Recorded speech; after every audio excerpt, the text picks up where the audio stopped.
right, a beautiful night for baseball. We're going to show you a little biplay that went on, but first, there it is right now, with Rick Sutcliffe stealing, as it were, the transportation of Philly Fanatic, and goes down to the left field corner.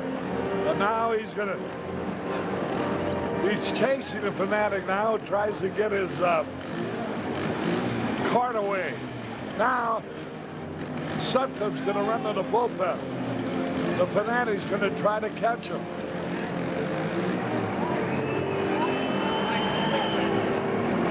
But Rick already has the safety in the bullpen to protect him. All right. Here are the lineups for the Cubs. Walton in center, Sandberg at second, Grace at first, Bell at left, Smith in right, Salazar at third, Dunson the shortstop, Berryhill catching, and Shawn Boskie, who's won 2, lost 4, will be the pitcher.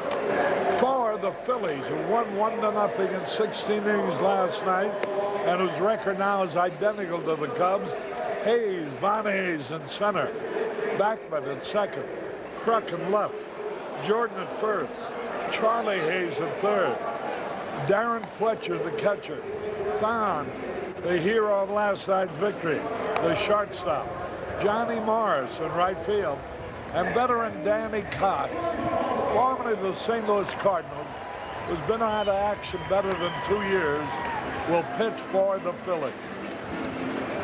Here's the defense for the Phillies as Cox takes his warm-up tosses. The umpires are Mark Hirschbeck behind the plate, Bruce Fleming at first, Greg Bonet at second, and Ed Montague at third. Now we're ready to play baseball. 1988, Danny Cox had some elbow problems, and they worsened. In 1989, he underwent the Tommy John type surgery, which is a ligament transplant in his right elbow. That was on March 31st. He's lost the better part of 2 years, and he was invited to spring training as a non-roster player with no promises. But he's throwing the ball pretty well, and he's got a good sinker when he's right. And his first pitch of the ball game is fastball high, ball 1. We were on our way to a 2-hour ball game last night, but something happened. The 2-hour ball game developed into a 4.5-hour one before the Phillies finally won it 1-0 in 16 innings. 2 balls, no strike. Ball 3. That's what you like to see. Jerome Walton trying to work a walk leading off. He only has 2 walks this year. But a pitcher is at his most vulnerable in the first inning before he gets his rhythm. And the Cubs will try to take advantage of Danny Cox early. 3-0 pitch over the inside corner. Walt was ready to go to first base. And that's a bad idea because the umpire sometimes, if in doubt, will call it against you, figuring you're trying to umpire the game for him.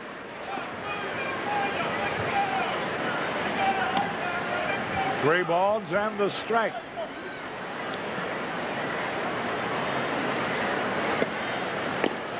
Strike 2 call. In the spring, Danny Cox was left behind, and he had 3 rehab starts.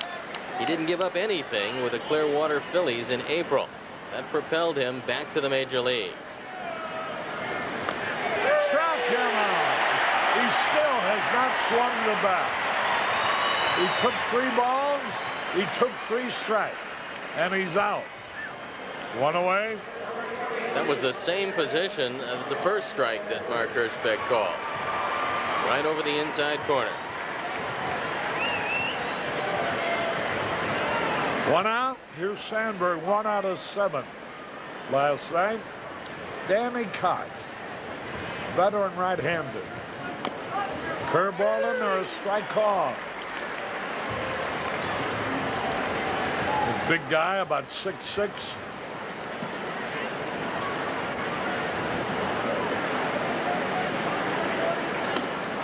That evens it up. Lee Thomas, the general manager, was very familiar with Danny Cox from the St. Louis Cardinals, and he loves his competitive spirit. He envisions him as being one of the leaders on this ball club because he was with a few winning clubs with the Cardinals. Now the pitch. Curveball a little bit inside. Cox 6'4", 31 years old, weighs 225 pounds, born in England, in Northampton. Again, he has a 3-1 count.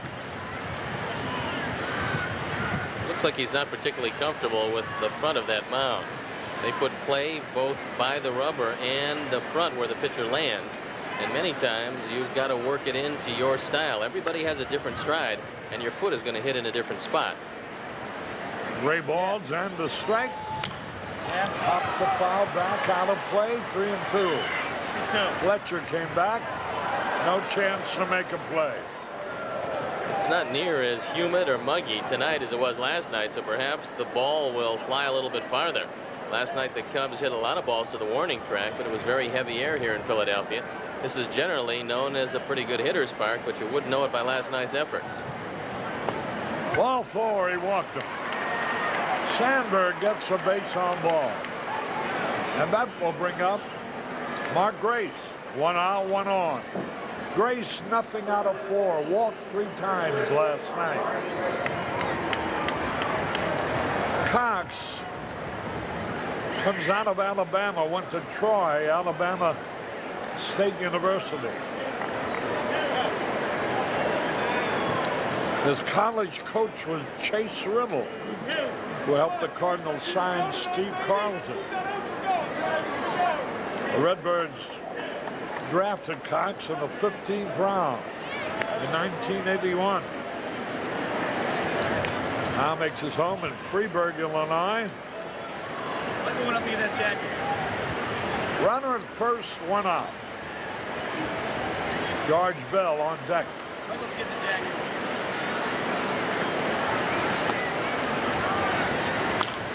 Fouled it down the left field line into the stands. Pretty good crowd here tonight.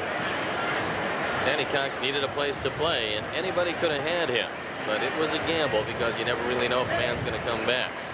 But if heart is a measure, Lee Thomas knew that Cox had a pretty good heart and the desire to come back, which is half the battle. Since being signed by the Cardinals in 1981, he was on the disabled list for 13 days in 83, on the disabled list for 31 days in 86 with a chip fracture of the right ankle. With a fractured fifth metatarsal in his right foot in 1987. There's a smash right at Hayes over to first in time. Graves hit the ball hard, but right at Charlie Hayes, and here's George Bell, who was 0 for 7 last night. His batting average dropping to 235. Don Zimmer used the hit and run, which was the only thing that kept the Cubs out of a double play situation there. And I think you're going to see a little more running. They can take advantage of Darren Fletcher, who threw out a base runner last night, but that was on a pitch out.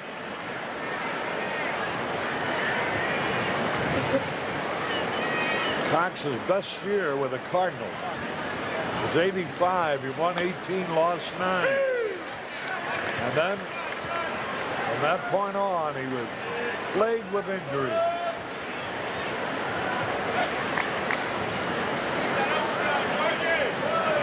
And 1 the count. That evens it up, 1-1.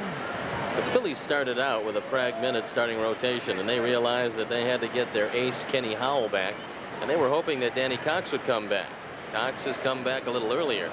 Kenny Howell slated for about the first week in June.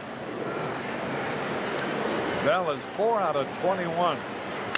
There's a drive in the center field, but it's going to be caught. Right at Von Hayes. Bell hit the ball hard, but out. So 1 man left. We're going to bottom of the first. No score.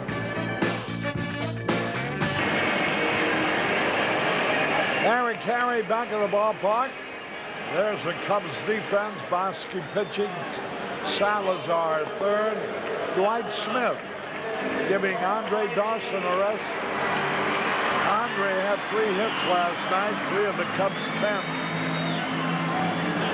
Shawn Boskie beat the Phillies in Chicago. Here's Von Hayes, 1 out of 6 last night. Strike called over the inside corner. Well, the Cubs now gone 17 straight scoreless innings.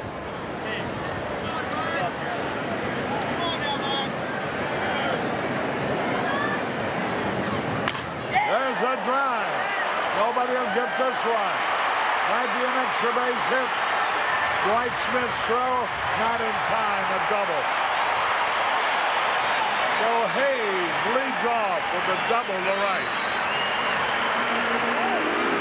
It's double number 8 for Von Hayes. He gets a fastball outside. Most major league hitters will take this ball to left field, but Hayes is able to turn on it, drill it over the head of Dwight Smith, and he's in easily at second base. A good start for the Phillies tonight. You know, Boskie in 45 2/3 innings and allowed 49 hits. Well, that's more than 1 an inning.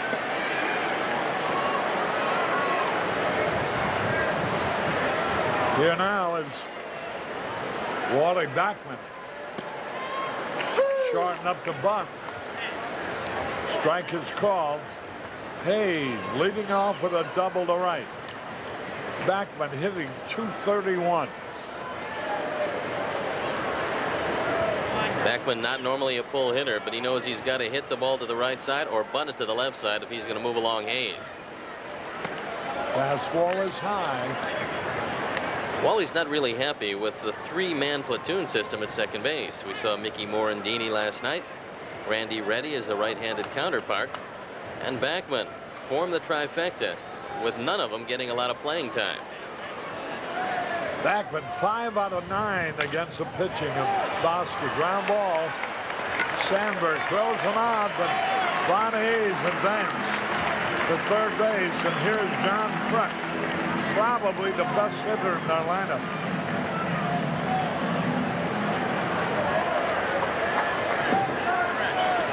Minnesota beat Detroit today in the American League. The Dodgers rallied with 4 runs and beat the Mets 4-3. Montreal over the Giants 3-1. There's a pitch a little inside. Oakland shut out Cleveland 3-0. Hawkins, Andy Hawkins, who was just signed by Oakland, pitched the shutout. Seattle continued its unbelievable pace, beating the Yankees again 4-1. They shut them out last night 1-0.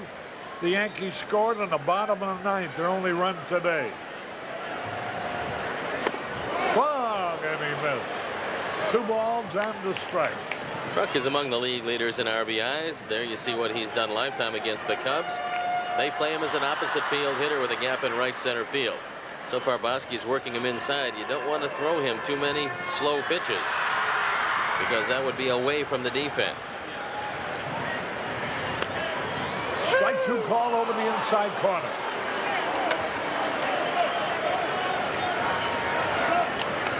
Kruk is 4th in the National League in RBIs.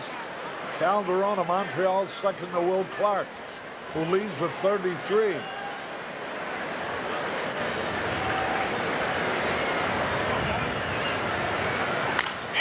There's a long drive, will score the run. Walton going back, makes the cut. A sacrifice fly hit by John Kruk. That's where hitters earn their reputation as good RBI men. With runners at third and less than 2 outs, knowing that you can get the job done with a fly ball, you have to look for something above the waist. Boskie throws Kruk something above the waist, and he does what he's got to do. It's the sacrifice fly, driving in his 26th run of the year. So, here's Ricky Jordan now. 1 out of 5 for the year. 1 out of 7 for the year against the Cubs. 1 out of 5 last night. 1-0 in favor of the Phillies. They're done in 2/3 of an inning what it took them 15 2/3 innings to do last night.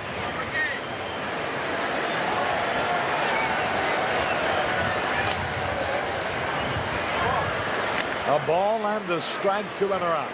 Last night was the longest 1-0 game in the history of Veterans Stadium. It eclipsed the other longest game by 5 innings. There's a tap. Dunston in. Throws in time to retire the side. 1 run on 1 hit. The end of 1. The Phillies lead 1-0. Harry Carey and Steve Stone. We go in the top of the second. Here's Dwight Smith. Boy, listen to our averages. Small wonder the Cubs are around the 500 mark all the time. Jerome Walton, 228. Ryan Sandberg, 277. Grace, 296. Bell, 235. Dwight Smith, 143. Salazar, 269. Dunston, 203. Berryhill, 159. And then the pitcher.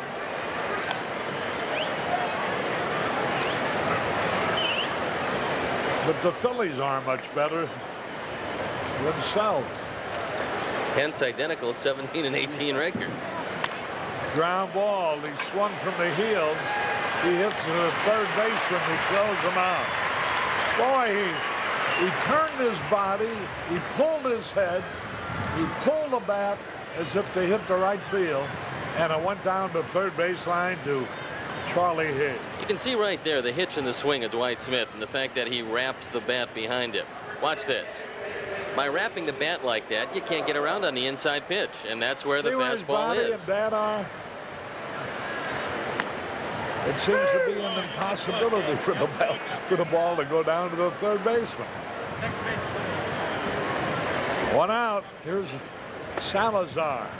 Pretty good play by Charlie Hayes. They've been working long and hard with Hayes, and they've got 4 former Major League infielders on the management and coaching staff of the St. Louis Cardinals. Philadelphia Phillies, excuse me. I imagine they make the same mistake. There's so many ex-Cardinals on it. That's what most of this organization is at this point. Salazar with 1 out. Phillies leading 1-0. Danny Cox breaks a curveball. Cox has always had the ability to ride the fastball into the right-hand hitters, and that's one of his strong points as a pitcher. 2 balls, 2 strikes. The line shot in the center field, and it's caught by Hayes. Von Hayes grabbed Luis Salazar. Line drive. 2 gone. This was not artistic, but it turns out to be effective as Von Hayes catches it, stumbles, manages to secure the baseball. In the absence of Lenny Dykstra, who will be gone for some time, Von Hayes has taken over in center field and done a fairly good job defensively. You know, Danny Cox, originally he was on the disabled list a lot because of leg injury. But a couple of years ago, he began having trouble with the elbow. And that turned out to be the most serious disabled list he ever went on. It lasted almost 3 years. 1 ball, 1 strike, 2 out. Dunston was 0 for 7 last night. There's a ground ball. Dickey found for 1, 2, 3. We go in the bottom of the second, 1-0 Philly. Carey back at the bat. Philadelphia. Here's Charlie Hayes to lead it off. Swings and misses. Joe and Laura Miniot are here from Cranberry, New Jersey. Charlie Hayes saw his 12-game hitting streak go by the boards last night. There's the pitch a little high. Cheryl and Bob and Christopher Saliga from South Holland, Illinois are here. There's a pitch a little low. The old carrot cake maker from Fort Myers, Florida.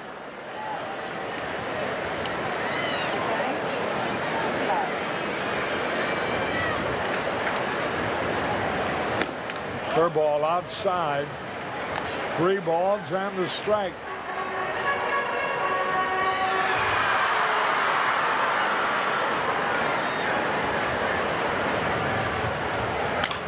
Base hit.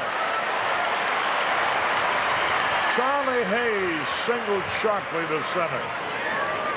Well, Von Hayes started at first with a double and later scored. That's how they lead 1-0. Now Charlie Hayes starts off the second with a single to center. And here is Darren Fletcher, the University of Illinois star. Wouldn't be surprised if you saw a little motion here on the part of Jim Fregosi. Hayes is not the fastest man around, but this is a wonderful double play situation if you don't start the runner. Long, and he fouled it back. Shawn Mulvey is here. His granddaddy, Patty Mulvey, is watching the game in Chicago. Phillies traded Dennis Cook, a left-hander they acquired from San Francisco, to the Dodgers for Darren Fletcher as insurance in case Darren Daulton left to free agency. Over the inside corner. Birthday greetings to Dave Zweifel, editor of the Capital Times in Madison, Wisconsin. With Daulton on the disabled list due to the car accident that he was involved in with Len Dykstra, Fletcher is getting a lot of playing time. Pitch outside. Ozzie Farrell watching the game here tonight. Kim Kuttner and Patty Skajak from Chicago are on hand. 1 ball, 2 strikes. A high pump foul out of play. 1 ball, 2 strikes. The Phillies have Charlie Hayes taking a very short lead at first base. Now you have a responsibility with nobody out in an inning. You've got to break up 2, but he probably won't be able to get anywhere near second base to break it up. He's not even close to the carpet. It's about the shortest lead you'll see anybody take but a pitcher. Quick throw, runner back. The Schneider family from Tucson, Arizona, on hand here tonight.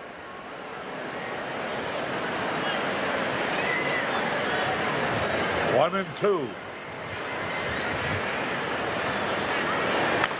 A base hit in the right field. And Charlie Hayes holds at second base. So the first 2 men up hit the ball hard.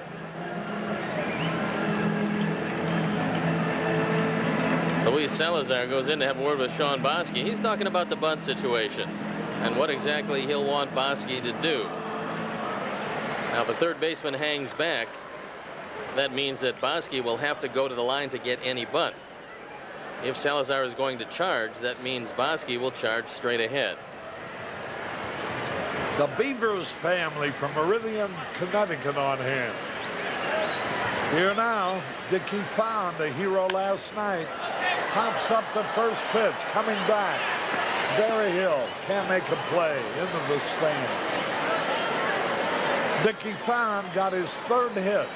A line drive to right center that broke up the ball game with 2 out in the bottom of the 16th last night. Fond hit .255 last year. It was not a particularly good year for him, but the Phillies really had nobody better at shortstop. He doesn't have the great range any longer, but he is very steady, and he's off to a great start with a bat this year. And what a fine young man he is, too. Boy, he battled back from a crippling injury.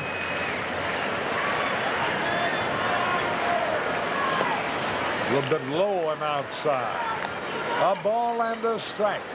Remember when Dickie first came back, he was only facing left-hand pitchers. Then he was having problems seeing the ball at night. Finally eased back in the lineup facing right-handers and playing all the time, and he struggled for a couple of years.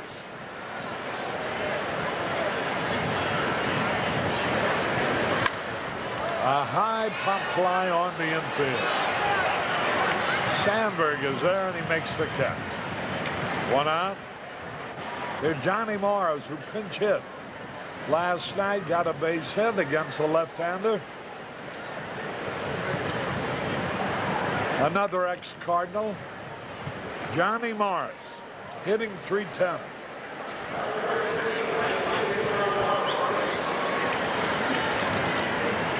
Pittsburgh playing at Atlanta again tonight.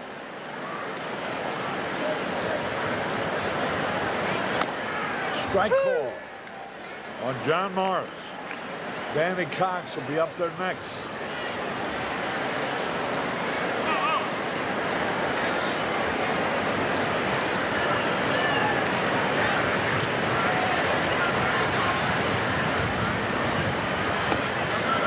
A little low inside.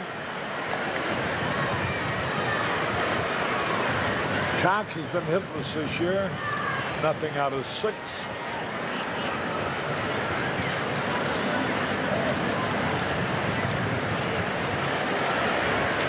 Runners first and second. Fouled it off. Boy, to watch the Phillies, the way they're hitting the ball against Boskie. You remember about 24 hours ago, Greg Maddux was holding him practically to nothing. 1 hit for 6 innings, 2 hits for 7 innings, and 4 hits and no runs for 9 innings, and still didn't win. Look out, a drive, but foul.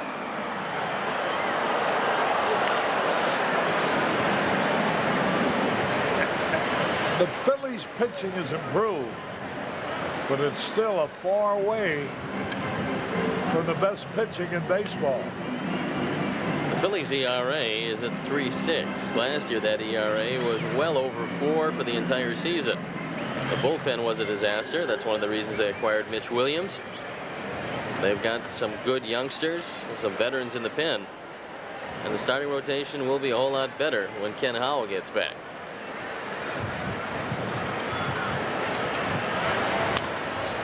Yeah, and he had a good cut, and he fouled it back. Johnny Morris.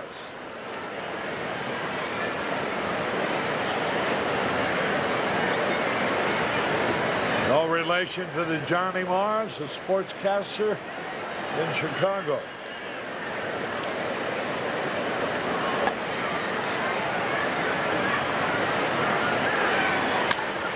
Line drive, going to be a double play. Why did he throw to second base, for Pete's sake? I can't believe that play by Salazar. Gets away. A line drive stab by Salazar, trying to double off Fletcher at first base when Hayes at second was halfway between third and second. See if he can pick up Hayes. Look where he is. Fine catch to his right by Salazar. Apparently just didn't see. This is a mental mistake on the part of Luis Salazar. He's got all kinds of time to go back to second base. A much easier throw. He could have lobbed it over there. Instead, he takes the long throw and winds up picking up an error, I'm sure. There has to be an error given because Hayes advanced from second to third. Salazar made a fine catch on the line drive hit by Johnny Morris.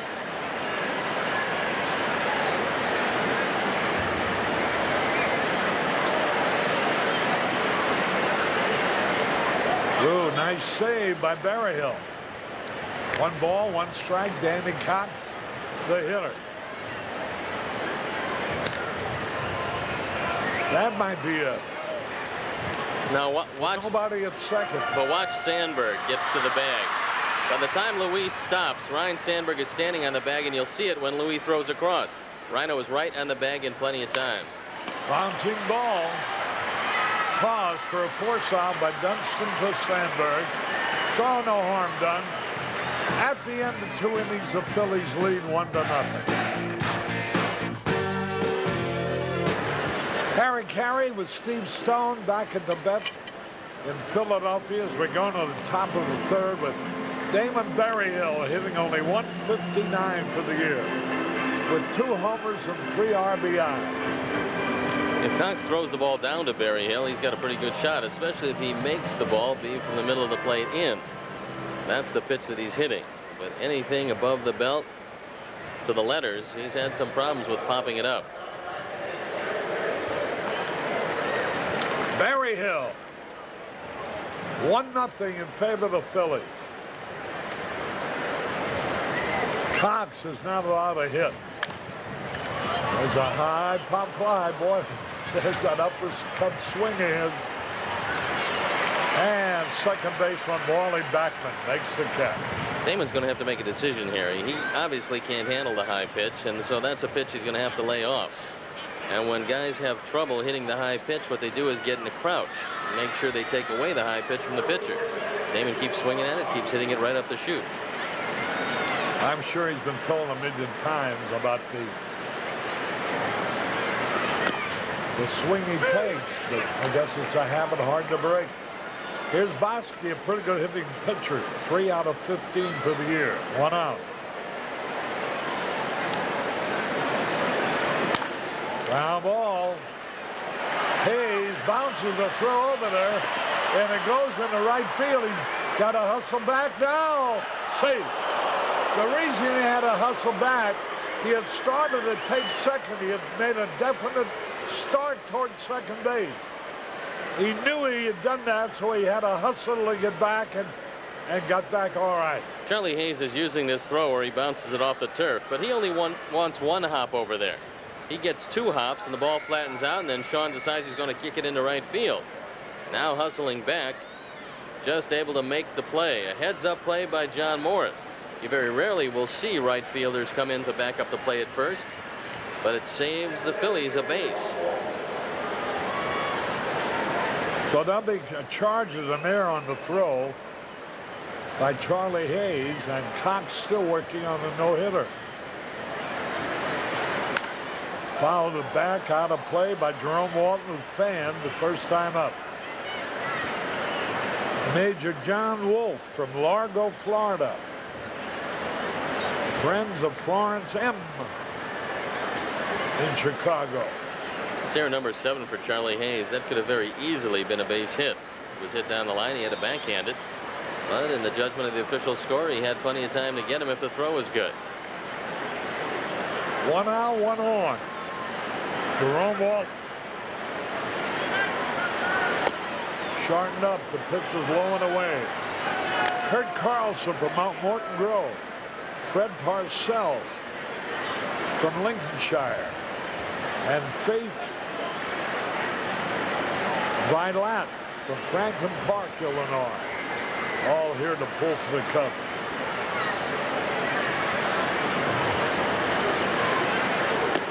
Again, he shortened up the bunt. Drew back, took ball 2.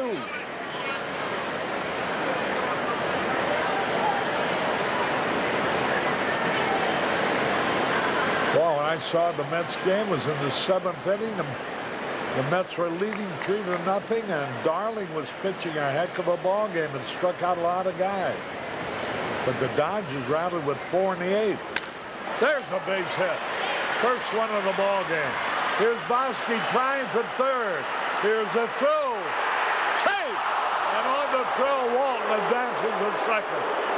Boskie beat Von Hayes' throw to Charlie Hayes, the third. The book on the Philly outfielders is run if you get a chance, and that's exactly what Shawn Boskie did.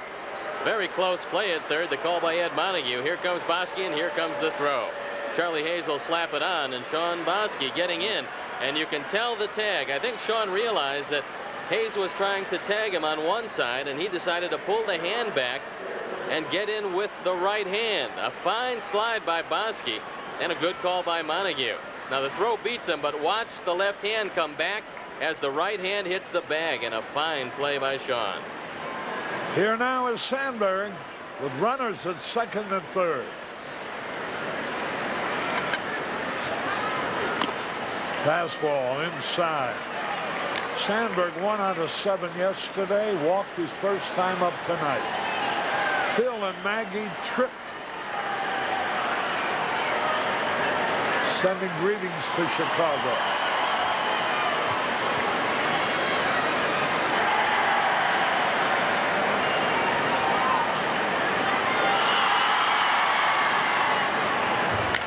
A high pop fly.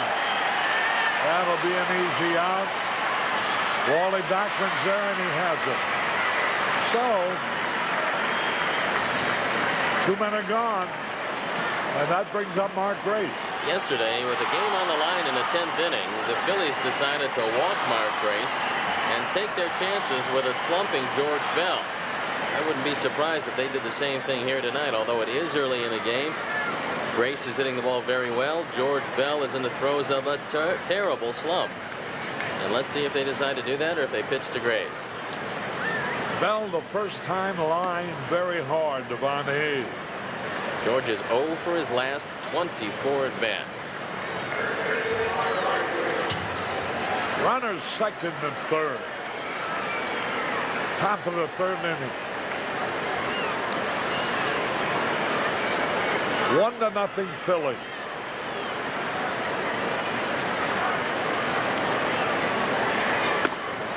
A little bit inside, a slider. Rich Kozerski.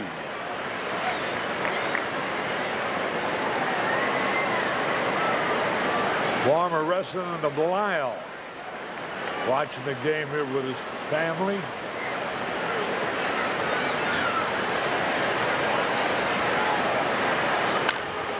There's a drive in the center field, going to be caught deep, and Von Hayes has it. So, 2 men are left on base. We go in the bottom of the 3rd, 1-0 Phillies.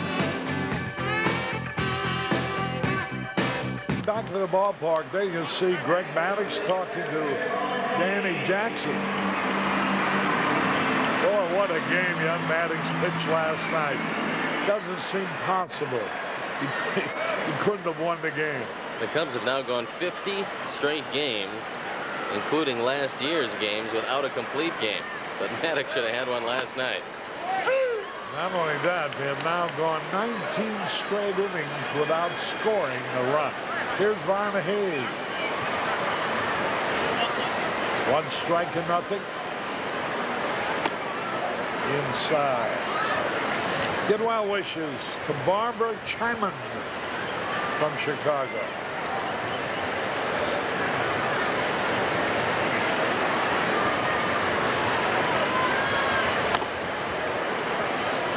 Hayes has hit safely in 7 of his 9 games as a leadoff man for Philadelphia. Well, that's what Jim Fregosi asked him to do when Len Dykstra went down. He said, play center field and be my leadoff hitter. See if you can get that batting average back up to respectability. Ground ball. Great play by Grace. Some pitch and covers in time for the out.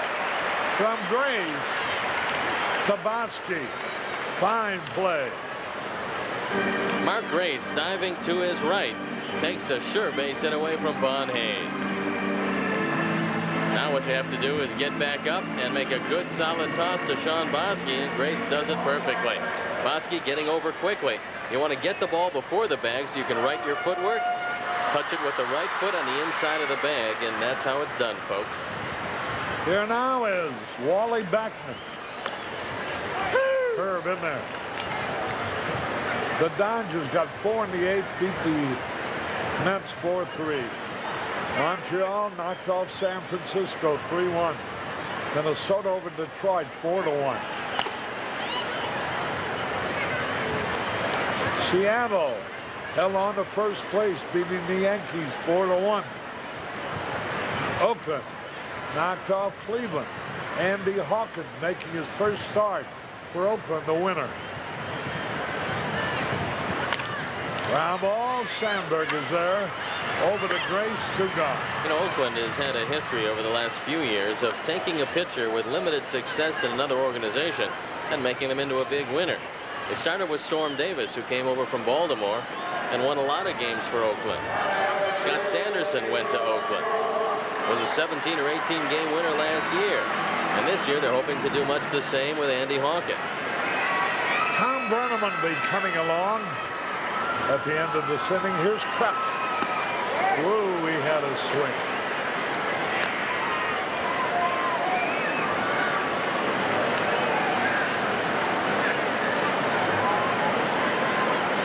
Kruk drove in the run with a sacrifice fly in the first. Again, he took a wild and hard swing and miss. Asked John Kruk about his hitting philosophy. He says, I go up there, I see the ball, and try to hit it as hard as I can. He's got perhaps the most unscientific approach to hitting of anybody in baseball, but he is very effective.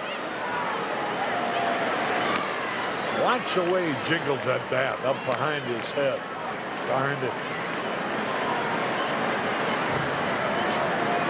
Watch this now. Look at that. Took him out on 3 pitches. 1, 2, 3.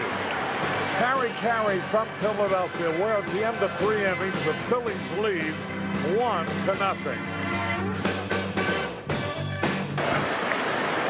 Phillies leading the Cubs 1-0 after 3 innings of play. Danny Cox on the mound has surrendered only 1 base hit, but avoided some big-time trouble in the Cubs' 3rd inning. And he starts off George Bell, strike 1, along with our producer-director Arnie Harris and Steve Stone. I'm Tom Brenneman at Veterans Stadium in Philadelphia. And Stoney, 16 innings of scoreless ball last night for the Cubs and missed a real chance here last go-around. The Cubs haven't brought the bats on the trip with them. Unfortunately, nobody hitting the baseball. And Tom, even when they've had the opportunities, and they've had a lot of them, they just can't seem to get the big hit when they really need it. You know, we saw in the first inning of this game, the Phillies execute perfectly. After a leadoff double, Backman advances a runner to third with a ground out, and then you get a sacrifice fly. Cubs missed on a lot of those kind of chances last night.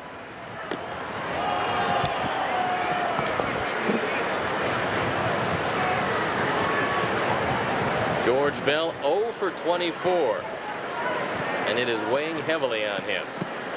Here's a pitch, and it's in the dirt. 2 balls, 2 strikes. Let's pause for station identification on the Chicago Cubs television network. This is WGN TV Chicago, America's #1 sports station. George Bell lined to center field to end the first inning. Danny Cox a long road back. Tries a breaking ball, but Bell stays away. The count is full. Tonight, George has been swinging at strikes, but last night, obviously pressing, he was swinging at most everything. He fanned on a pitch late in the game that was at least 2 feet outside and in the dirt. Here's a payoff pitch, and Bell fouls it away. I think that's what happens, Tom, when you start pressing. You know you're in a slump, and you know you're not swinging the bat particularly well. And it should work just the opposite. You should get more selective if you're not swinging the bat well, but almost to a man, hitters will start expanding their strike zone, and that just gets them deeper in a slump. So let's see if Cox will make a mistake here, 3-2. Maybe George can break out of this. 3 balls, 2 strikes, and again Bell fouls it out of play.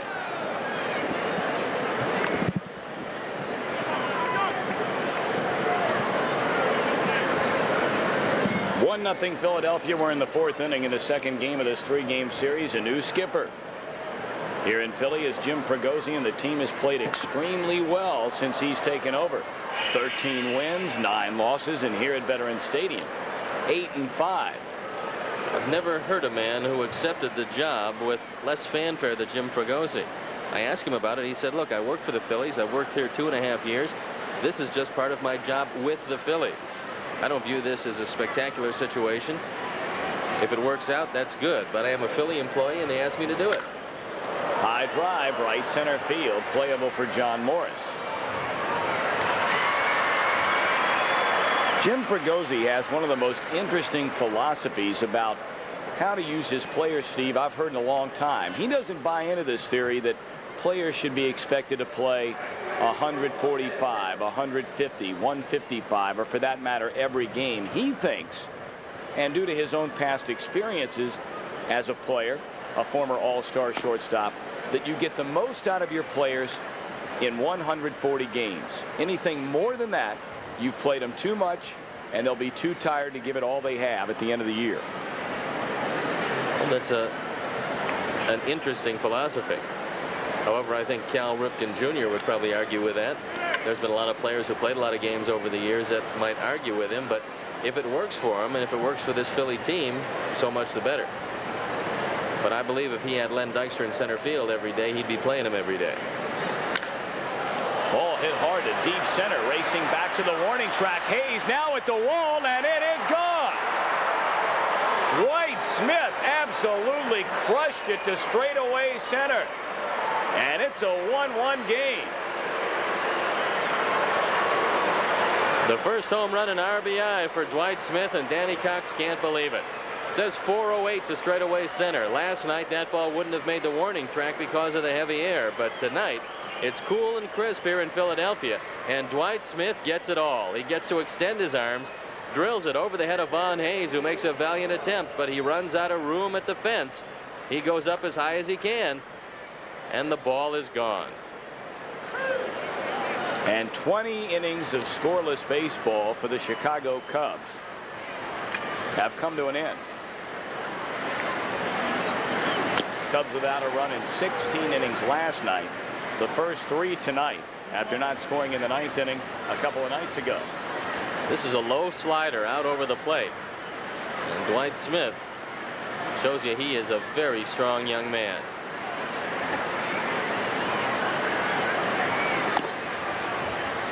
One ball, 2 strikes to Salazar. Luis in the 2nd inning. Line to Von Hayes. 1-1 game.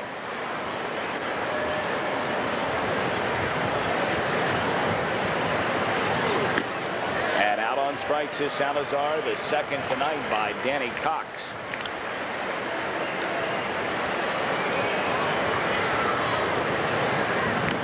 Cox coming off his best outing in 3 years. On the 13th of May, talking about, of course, the big league level when he went 7 innings of shutout baseball against the Giants. He did not get a decision in that game. Fanned a season high 7. He walked 4, only allowed 3 hits. And that was a game the Phillies won in extra innings 3-2.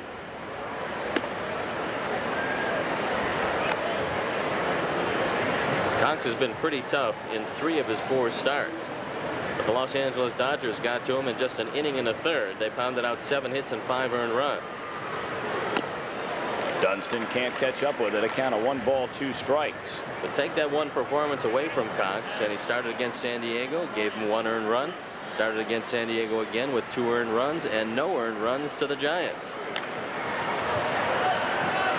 That'll get out of play. Fletcher gives chase over near the Phillies dugout. Dunston ended the 2nd inning grounding out to Dickie Thon. So Shawn 1 hit in his last 23 at bats. You combine Bell and Dunston. What?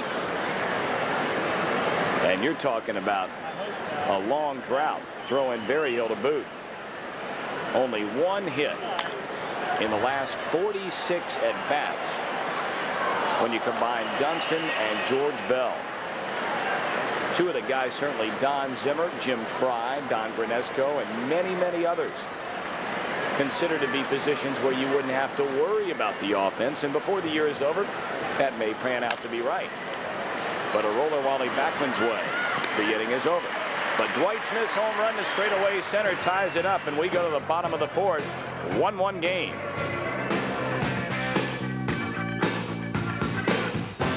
1-1 ball game. Phillies got a run in the 1st inning. Bob Scanlon, the man charting the pitches. He will be the starter tomorrow night. He'll be going against Philadelphia's best starter this season, left-hander Terry Mulholland. Scanlon has pitched well in his first 2 big league outings. He got the victory in his debut down in Houston. And in his last start, didn't pitch badly either against Atlanta. Gave up a lot of base hits, 11 and 6 2/3, but 3 of the 4 runs he surrendered were earned. Ricky Jordan leading it off for the Phils, and Jordan bounced to short to end the 1st inning. Jordan doesn't get much plate coverage on the outside portion of the plate. He has a swing much like Dale Murphy. He'll pull off the ball, especially the breaking ball. And if you don't allow him to pull it, more times than not, he's not going to make solid contact away, or he will get to that ground ball to the left side. ball, center field. Walton, the late jump. Now he's going to have to hurry, and he'll make the running grab. One away. Well, Cubs bullpen coach Phil Root, and we've talked about his daughters before on the air. Well, one of his daughters, Darla, just underwent knee surgery in Lourdes Hospital out in Paducah, Kentucky. And there's an interesting story behind this, Tony. You mentioned on the air one day that Phil would like to see both of his daughters pick up jobs sometime soon. Well, Darla is going into her senior year of college.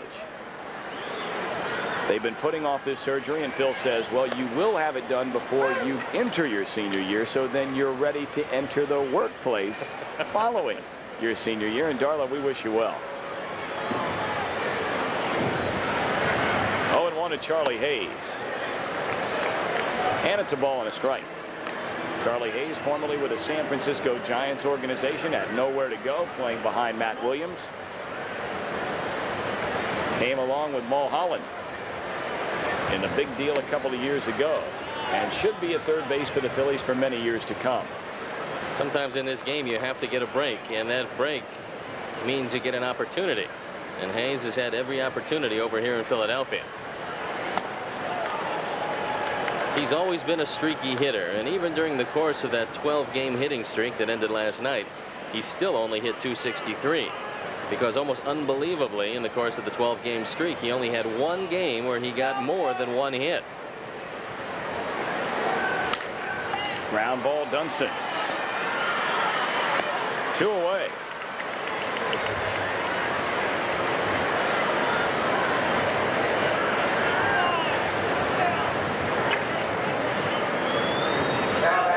Shawn Boskie had a bit of a shaky first inning, although he got out of it with 1 run. Pitched out of a very tough jam in the second inning when Hayes and Fletcher led off with singles. He came out of that and scored upon. And since then has thrown the ball very well. Boskie is retired 8 in a row. The last man to reach against him, the man you're looking at, Darren Fletcher, had a base hit in the second inning. 338.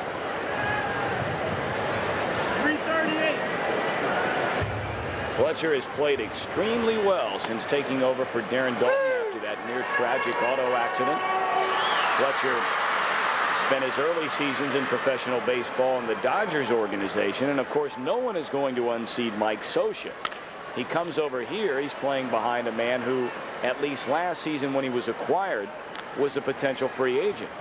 The Phillies signed Dalton for 3 more years. Fletcher's getting a chance to play now, but certainly will go back to the bench when Dalton returns. Most organizations will tell you that the man they're looking for, first of all, is a stopper. Then they'll take a starting pitcher, and next, probably a catcher, because they're so difficult to get. You just don't find many quality catchers in the trading market. Cleveland was able to get one in Sandy Alomar Jr., but that's about it lately. Ball hit sharply to right field, tailing away from Dwight Smith. It's off the wall, but Smitty's going to hold him to a single. You do not want to test Dwight Smith's arm in right field, and he played that as well as you can off the wall. Dwight almost got trapped because at first he thought he could make the catch, and then he didn't want to get trapped in too close to the wall because the ball's going to bounce over his head. So he realizes now he can't get it, and he puts on the brakes. And fortunately for him, he's able to catch the ball and hold Fletcher to a very long single. Fine play by Dwight Smith. And he's got as good an arm as Andre Dawson. He might not be quite as accurate, but he does get rid of the ball a little more quickly than Andre. Dickie Thon, the man who ended the long novel last night with a 2-out run scoring single in the bottom of the 16th inning, giving Philadelphia the 1-0 victory. Thon swinging a hot bat over his last 7 games, hitting at .355.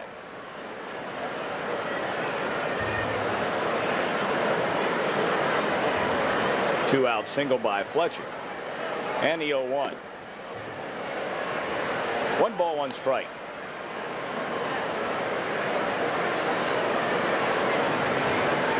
Dickey taking the long look down to Larry Boa, who's the third base coach.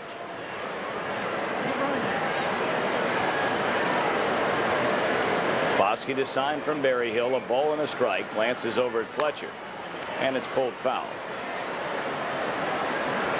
The Phillies are trying to do what the Atlanta Braves have done. That is, get out of that attitude of always being in the second division and try to instill some pride in their club. Lee Thomas came over here to try to do that. He came from a winning tradition in St. Louis, much like John Shearholtz, the general manager of the Atlanta Braves. But it's been a little slower development for the Phillies than it has been for Atlanta. No team since 1900 has finished first the year after finishing in last. And of course, the Braves are in a tie for first in the National League West with the Dodgers, while the Cardinals enter play tonight, 4 games behind the Bucks in the National League East. Ooh. Not to disparage the chances of the Atlanta Braves, Tom, but you know I'm one for predicting. I'm going to tell you that that streak since 1900 is going to stay intact this year. Now that's going out on a limb. Well, you always have to take a chance every now and then. On a swing and a miss, and the inning is over. No runs, a hit, 1 left. We played 4 at the vet. The Cubs and Phillies knotted at 1.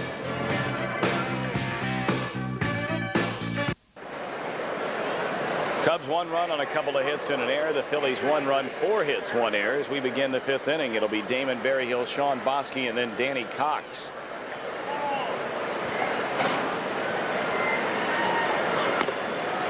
Berryhill thought about the first pitch and takes strike 1.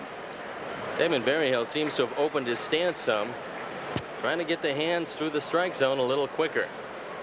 Going to do another question tonight in our Any Question segment that you can partake in by writing and having Steve Stone answer any kind of question you might happen to have. And here's the address you can send it. 2501 West Bradley Place, Chicago, Illinois, 60618. For kids' sake, in care of Any Questions. Pulled foul. We'll put that up there one more time in case you didn't get a chance to get the pen and paper out. Put your name, your address, and your age. You have to be under 18.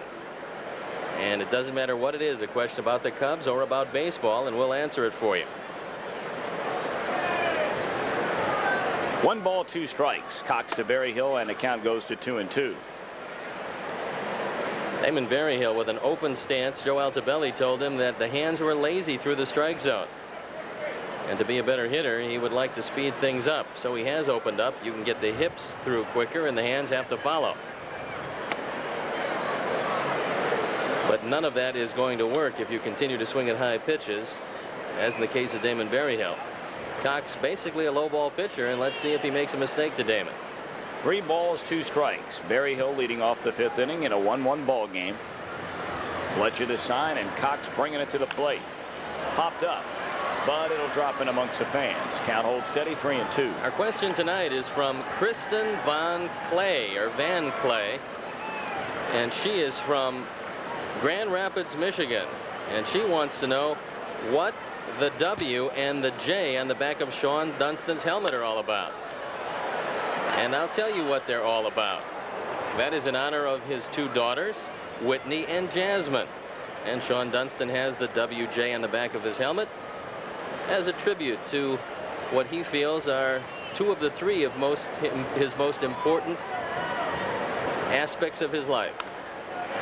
Popped up, this will be playable. Ricky Jordan coming in, but Fletcher fires away the mask, and in foul territory makes a catch. Berryhill out of there, 1 away.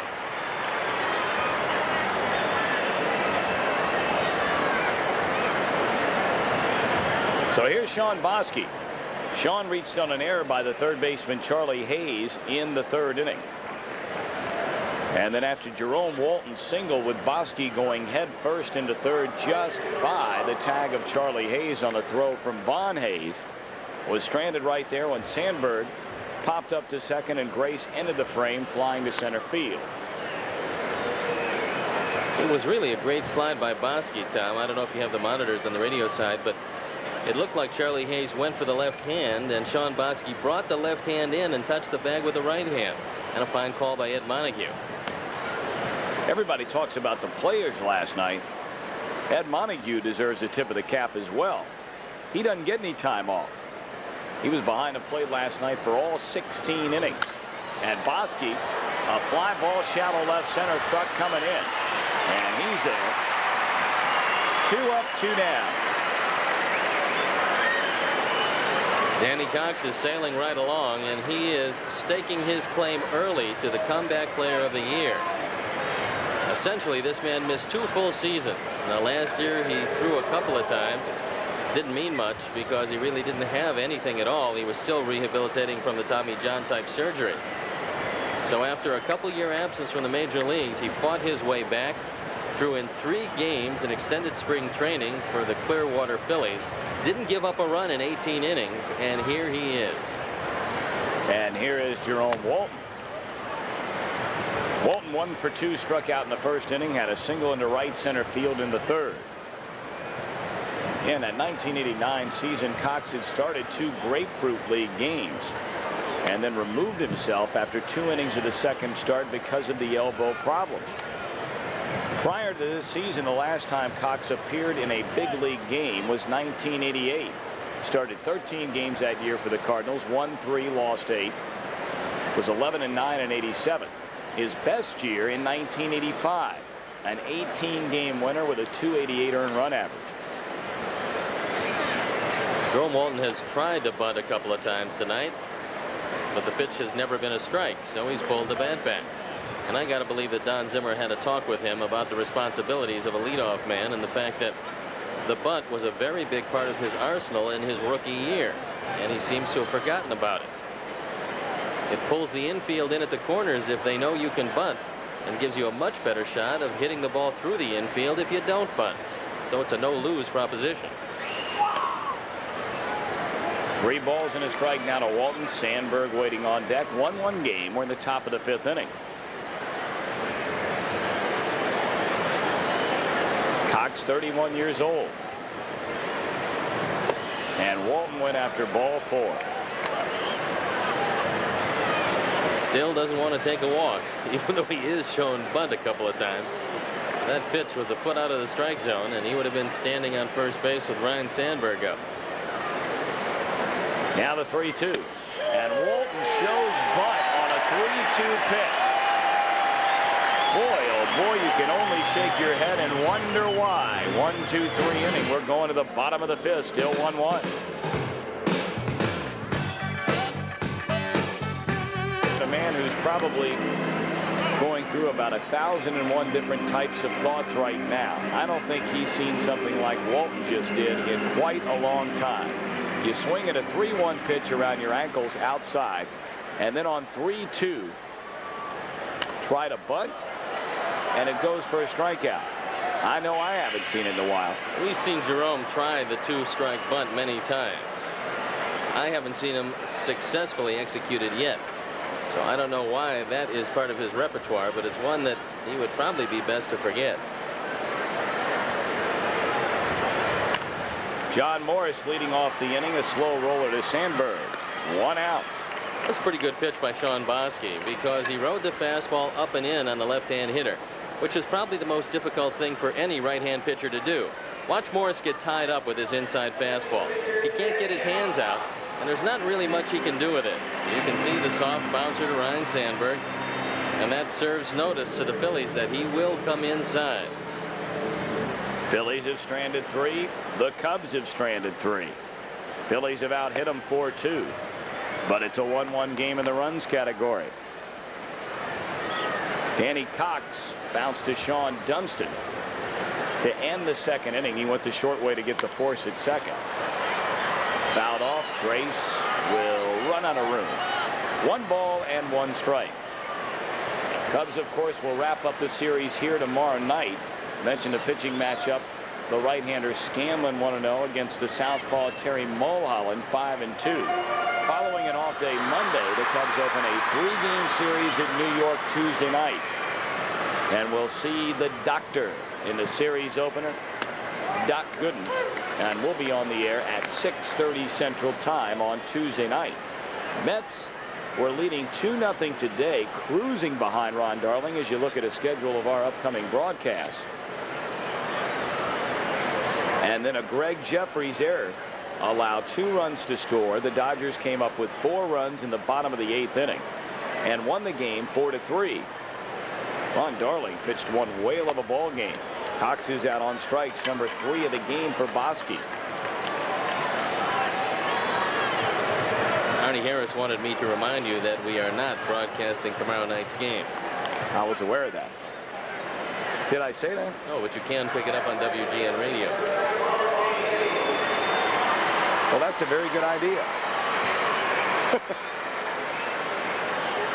And thank you for reminding everybody. Here's Von Hayes.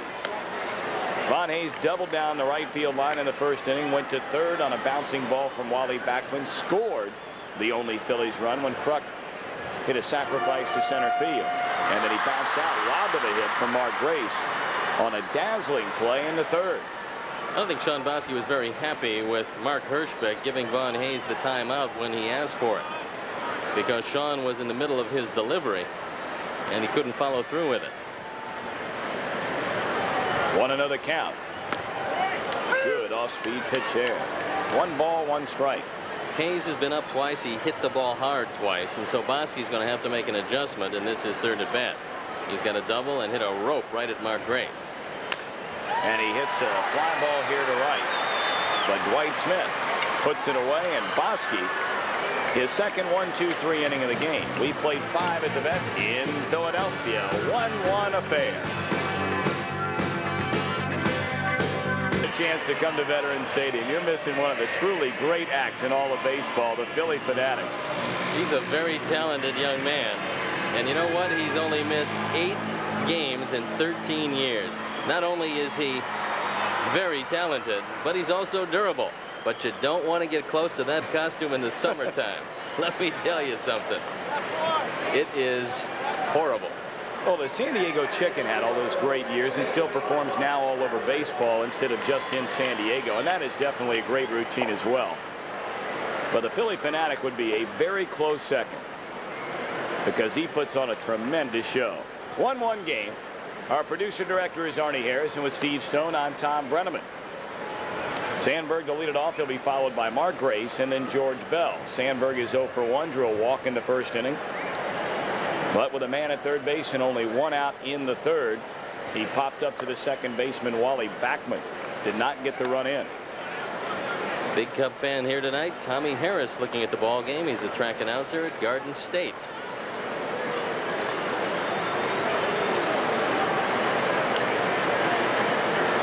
Sandberg, 4 home runs. In the month of May, he's knocked in 14. 2 hopper to 5. 1 out. Danny Cox keeps making good pitches. He's thrown good sliders away from the right-hand hitters, jamming the left-hand hitters, and he's been very effective. The one mistake, the slider down to Dwight Smith in the 4th inning, and that's been it. In 1990, Cox pitched for 3 St. Louis minor league teams: Louisville, Springfield, and Arkansas. Mentioned earlier, he came to the Phillies on the 17th of December when he signed a AAA contract. Invited to spring training with a major league team as a non-roster player, and now is making his 5th start. Von Hayes over to left center, 2 down. Hey, tomorrow morning, 2 rivals join forces in a wild chapter of Channel 9's Western Theater. Frank Sinatra and Dean Martin star in 4 for Texas. Tomorrow morning at 10 on Chicago's very own Channel 9. Well, Danny Cox hurt himself somewhere following that last pitch. I don't think it's the elbow again. Looks like it could be what Danny Jackson suffered. Looks like it might be a groin problem. Let's watch him. He's going to come out of the ball game. He comes down. And right here, it looks like he is experiencing some discomfort. And it looks like it's a groin muscle, the way he reacted off the mound after that pitch. So although he was throwing the ball great, you can tell he's not walking particularly well. And how frustrating does that have to be? You spend 2 years rehabilitating your elbow, and it turns out to be the leg that gets you out of the ball game. Well, I think I remember earlier in the ball game, Steve, when he did a little doctoring on the mound. I believe it was in the 1st inning. It looked like he slipped a little bit came back onto the mound, stared at it for a few seconds, moved around some of the dirt there. I'm not sure if he did anything at that point in the ball game, but it looked very similar to what happened on that pitch. And of course, Jackson made his injury worse by throwing 3 more pitches to Jay Bell in that game at Pittsburgh. Well, I think that's what they want to avoid with Danny Cox. So Joe Baver will come into the ball game, and he threw 2 innings last night in that 16-inning affair. He struck out 5 in 2 innings. He's got a great palm ball. He walked 2, he fanned 1. He was very effective, and he mystified many of the Cubs. But what he did last night, Tom, and hopefully the Cubs will be observant, because he threw the fastball early in the count on the first, sometimes the second pitch. And then he went almost exclusively to the slider and the palm ball. You don't want to let this guy get in a position where he can wipe you out with that palm ball, because it's pretty tough to hit. 5 strikeouts last night were a career high for Baver. We're going to step out top of the 6th inning. Bases are empty with 2 down in a 1-1 game. Back with more in a moment. Danny Cox injured. The Phillies decide to leave it to Baver. Joe Baver. And he comes into this one at 2-3, 3.06 ERA, on for the 21st time. He's pitched 32 1/3 innings, given up 3 home runs and walked 16. Baver has always pitched extremely well against the Cubs. You see the numbers in 22 games. A very modest 1.44 ERA. In case you're just joining us, the Phillies scored in the 1st inning against Boskie. And then the Cubs got on the board with 1 out in the 4th inning. Dwight Smith at the plate. He gets a low slider and takes it over the 408 mark in center field. Von Hayes thought he had a shot at this. He goes up as high as he can, but not quite high enough, as the ball disappears over the wall and comes back onto the field of play. As far as the Cubs were concerned, it was just the right distance. This copyrighted telecast is presented by the authority of the Chicago National League Ball Club, which has a right of approval of the announcers and is intended solely for the private, non-commercial use of our audience. Any publication, reproduction, retransmission, or the use of the pictures, descriptions, and accounts of this game without the express written consent of the Chicago National League Ball Club is prohibited. Danny Cox goes 5 2/3 innings, allows only 2 hits. He fans 3, walks 1. And the 1 run was earned. Boy, speaking of catches, and showed that replay of Von Hayes going after the ball in center field. Did you happen to see a highlight of the grab that Ken Griffey Jr. made today for the Seattle Mariners? No, I did not. It was unbelievable. Matt Noakes at the plate. Hit a drive to deep right center. Griffey took off full speed. Not one of those chances where he could stop in front of the wall and time his jump. He was running full blast to the right center field alley, leaped into the air, and had his shoulder completely over the wall, his arm extended out. He's a left-hander, and brought it back in to take away a home run. We've seen Griffey do that so many times. He's only been in the big leagues 2+ seasons. He also had 3 hits, knocked in 3 runs, as the Mariners win again to go 8 games over the 500 mark. And Seattle is in first place in the American League West, leading Oakland going into play tonight by 1 full game. Jim Lefebvre, the manager's done an outstanding job with that ball club. Here's a scoring summary in this one. Von Hayes a double, went to 3rd on a ground out. Kruk knocked him in with a fly ball to center, and then Dwight Smith. Home run number 1 with 1 out in the 4th inning to tie her up, and that's where we stand. The Mariners have now won 6 games in a row. 10 of their last 11 are 13-5 at home and are just pummeling the American League East. They are 14-3 against the American League East. And if you're looking for one story in the American League to rival the Atlanta Braves story in the National League, it would have to be the Seattle Mariners. Got a great pitch game today. Last night, Randy Johnson threw blanks. Seattle had the best in terms of earned run average, the best starting rotation in the American League last season. Talking about guys like Brian Holman, Eric Hansen, Randy Johnson. Good pitching, but will the hitting hold out? Here's George Bell. Baber facing his first man. He struck out Bell last night, one of his 5, as we mentioned, a career high for Baber. George didn't like the call of Mark Hirschbeck, but once again, Baber starts out with a fastball. Bell came into the game 0 for his last 23, and tonight he's made it 0 for his last 25. George has probably seen the only 2 fastballs he's going to see, except perhaps for one up and in out of the strike zone if Baber chooses to do that. But he will go after him now with a palm ball, and it's deceptive because his arm comes through just like a fastball, and the ball doesn't ever seem to get there. Base hit center field, and the dismal slump, at least terrible streak for Bell, has come to an end. Went through an 0 for 25 stretch, but singles to center with 2 down here in the 6th inning. It's got to be a good feeling for George Bell as Jose Martinez taps him on the shoulder.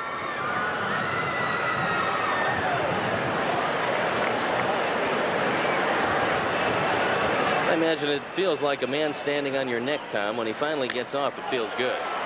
Ball hit well to right center field, and this one's going to bounce against the wall. Rounding third is Bell. He's going to come home and score, and Dwight Smith has knocked in both Cubs runs, getting the start tonight for Andre Dawson, who played all 16 last night, and Smitty making the most of it. His 2nd RBI of the game and 2nd RBI of the year. And once again, Baber starts out with a fastball. But this time, Dwight Smith is equal to the task. The Cubs get a break. If this ball bounces out of play, George Bell will stay at third base. But the fact that it stayed in the park allowed Bell to score all the way from first base, and the Cubs are on top. Smitty with 2 runs knocked in on the season. Both have come tonight. And the Cubs now lead for the first time in this series. Salazar 0 for 2 is lined to center and struck out. I think Baber is most unhappy with himself because he did give up the run without throwing 1 palm ball. And he's got to throw that. Well, he shook off the 0-2 sign. I think Fletcher gave him the palm ball signal. He shook it off and went with a fastball. Sometimes pitchers just outguess themselves. It was a low breaking ball to Bell and a high fastball to Smith. And when your best pitch is the palm ball, you've got to go to that with the game on the line. And the way those teams are hitting, that's about it. Slow roller to thigh. And Salazar just down at first base. But the Cubs get a run on a couple of base hits. 1 man left. We're in the middle of the 6th. Cubs 2, Phillies 1. Half of the 6th at Veterans Stadium. Cubs lead for the first time. Dwight Smith has knocked in both runs. A solo home run to straightaway center in the 4th to tie it at 1. And then with 2 down and Bell at first base, a double into right center to bring him in. So Boskie has been given a lead. Let's see if he can hold it. Dwight Smith is the first man in this club to tell you that if he plays, he will hit. He's supremely confident. The problem is, where do you play him? The outfield just stacked up. And Dwight Smith has to wait in line, but he's been most impressive tonight. 2, 3, and 4 for Jim Fregosi. It'll be Wally Backman, John Kruk, Ricky Jordan. Danny Cox left to what appeared to be a groin pull after retiring the first 2 men in the 6th inning. Baber served up the single to Bell, the double to bring him in from Dwight Smith.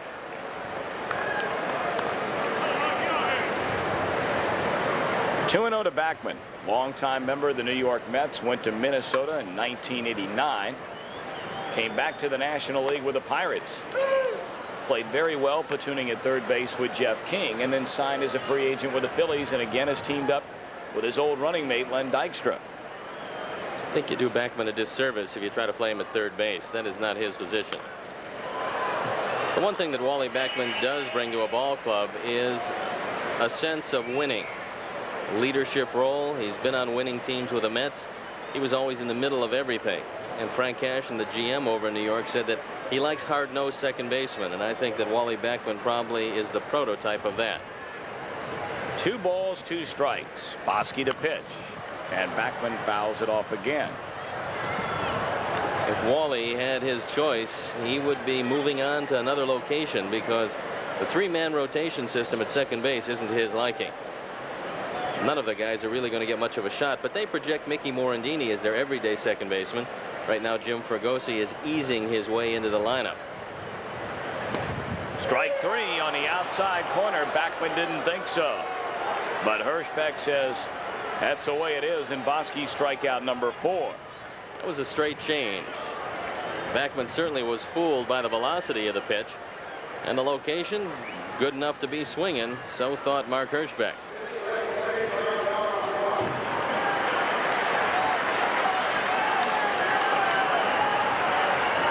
Kruk, a married man.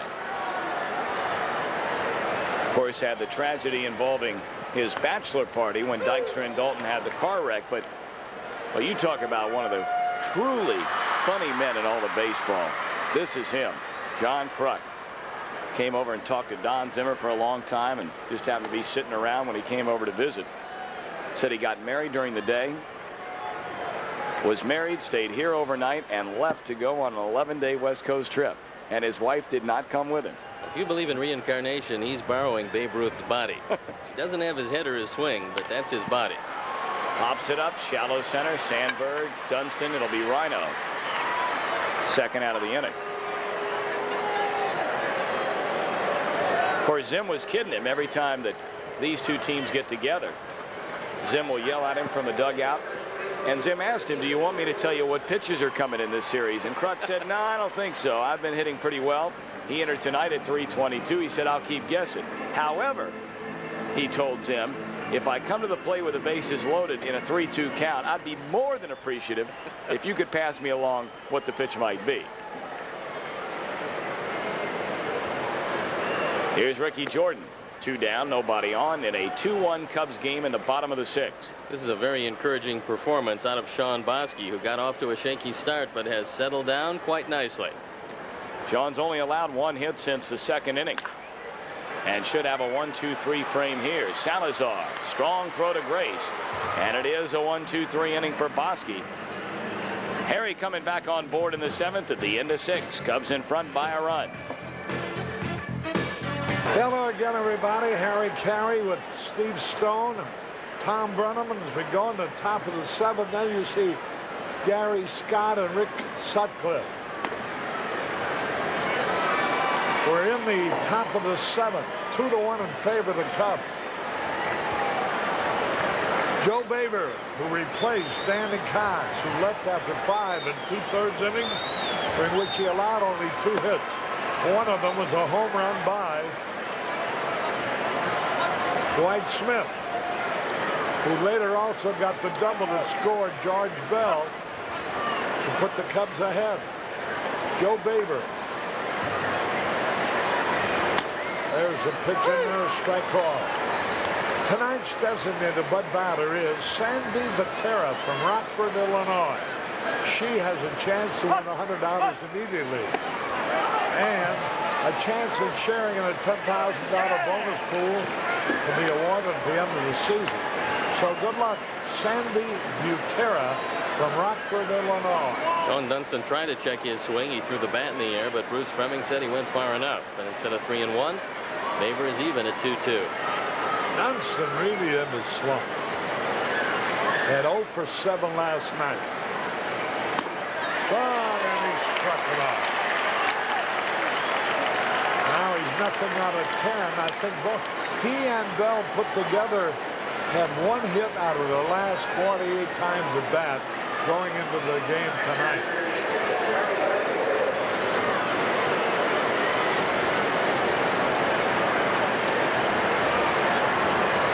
One man out. Here's Berryhill. Outfield plays Damon straight away, and they're fairly deep. There's a strike call. Drew Joseph, a Cub fan from Dalton, Georgia, watching the game. Strike 2. You can see Damon kind of yelling at himself.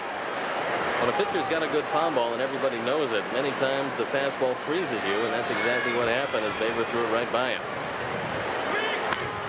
There's a high, tough fly. Everybody chasing down the right field line. And Ricky Jordan cannot make the play. He had his back to the infield. I doubt if they'll give him an air on this. No, I think he's going to get a no play. And he took a look at John Morris to see if he was close enough to make the play. You see him look at Morris right there, realizing that Morris couldn't make the play. He's got to take it himself. That's the toughest of all plays for a first baseman, trying to make the over-the-shoulder catch with your back to the infield. 1 out, nobody on. The pitch. Swings and he misses. Ball gets away from Fletcher, but he recovers. Throws to Ricky Jordan. Berryhill strikes out, and is thrown out 2-3. 2 gone. Phillies have a vastly improved bullpen. Baver has thrown the ball pretty well this year. Roger McDowell has been unbelievable. He has an 0.92 ERA, and Mitch Williams has come over. He's got 7 saves. The ERA very respectable at 2.95. Here's Boskie, a good hitting pitcher. Berryhill now is fanned 25 times in 85 trips to the plate.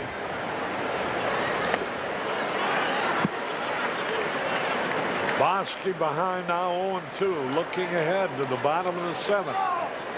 They'll have Charlie Hayes, Darren Fletcher, and Dickie Thon.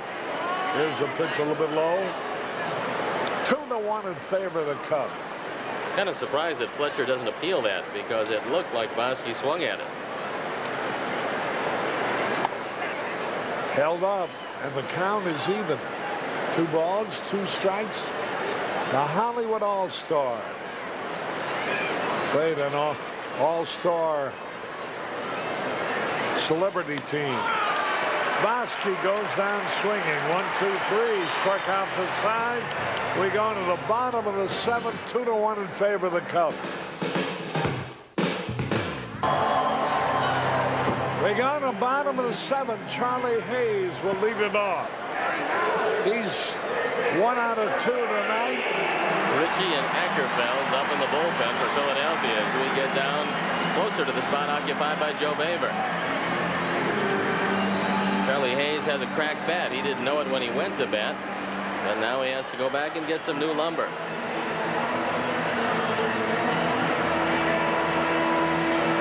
Well, he wants to talk it over with the bat boy. We're in the bottom of the 7th. Both teams have had 4 hits. Each team has committed an error. The Cubs lead 2-1, and Dwight Smith is the reason. He homered for the first run.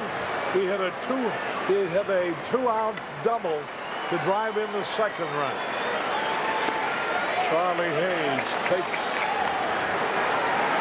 ball low and outside. A lot of activity in the Philadelphia bullpen. That evens the count. Boskie trying to become the first Cub pitcher to pitch a complete game. There's a fanatic having fun in the stand. The pitch. Ball 2. 2 balls and the strike. That guy's a very talented young man. Does quite a job here in Philadelphia.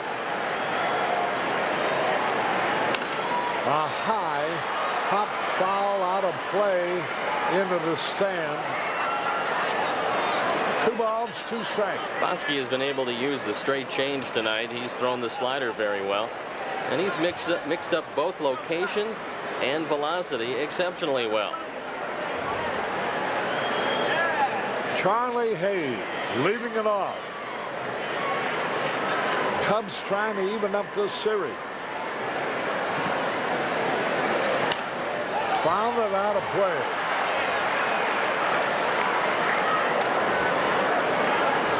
Let's pause here for identification. This is WGN TV Chicago, America's #1 sports station. The pitch fouled again. Shawn has tried to ride 2 fastballs up and into Charlie Hayes.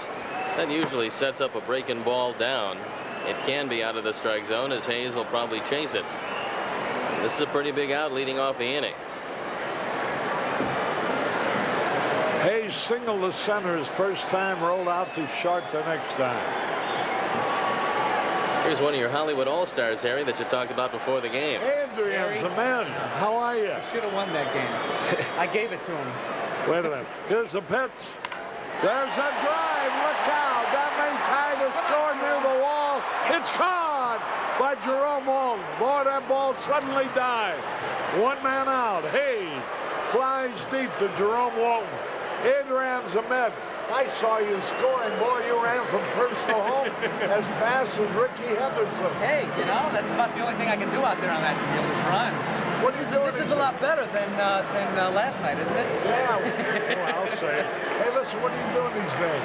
These days, I start a movie in about a few weeks, and then go to Broadway and do this show called Eating Raoul. It's a musical version of Eating Raoul. So I'll be out in New York for a while doing that. Good luck to you on it. I want to say hi to my son Zach and Dylan out there in California right now. I love them very much. Very good. A line drive right at Jerome Walton. Fletcher hits the pitch hard, but out. Both men have hit the ball hard, but out. Two gone. Boskie has retired 9 straight Phillies, and he's rolling right along. He had a jam in the second. He pitched his way out of it, and the Phillies have 1 hit after that. And starting in that second, there's a bouncing ball. Salazar, 1, 2, 3. That went in a hurry. And at the end of 7, Cubs lead 2-1.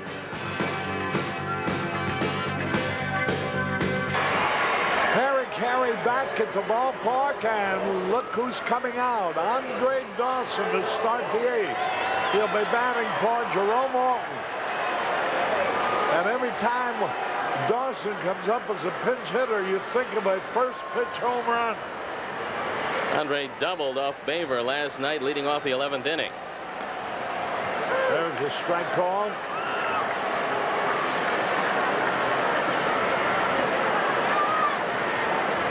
James and Kelly McGill, Cub fans from Sterling, Virginia, pulling for the Cubs, celebrating their daughter first baby. Their daughter's first. What? Yeah, their daughter's first baby. Foul back. I don't know if this is a response to the Jerome Walton 2-strike bunt back in the 5th inning. But in any event, Dawson is pinch hitting for Walton.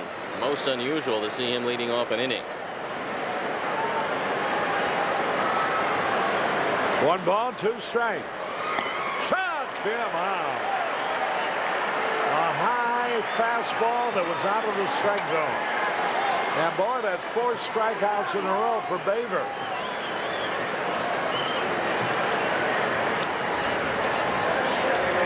Remember, last night in 2 innings, he fanned 5 men. Tonight, in an inning of the 3rd, he's fanned 4. Or, I mean, and 1 2/3 inning, he's fanned 4. It's almost amazing, but Joe Baver, who's not known as an overpowering pitcher, never has been during the course of his career, is averaging a strikeout an inning. There's a high pop fly hit by Sandberg. First baseman Ricky Jordan. 2 men up, 2 men down, and here is Mark Grace. Bev and Jim Whitby from Barrington, Illinois. Hoping for a Cub victory. 2-1 here in the top of the 8th. Cubs lead. 2 men out, nobody on.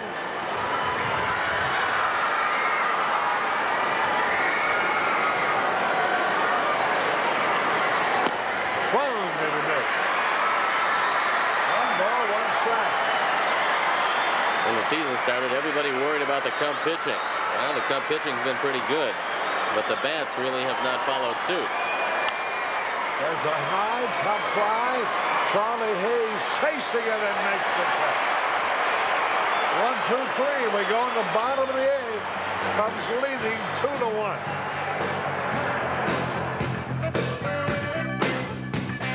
Harry Carey back in Philadelphia. Doug DeCenzo now playing center field, replacing Jerome Walton, for whom Andre Dawson pinch hit in the top half of this inning. Dale Murphy is in the on-deck circle.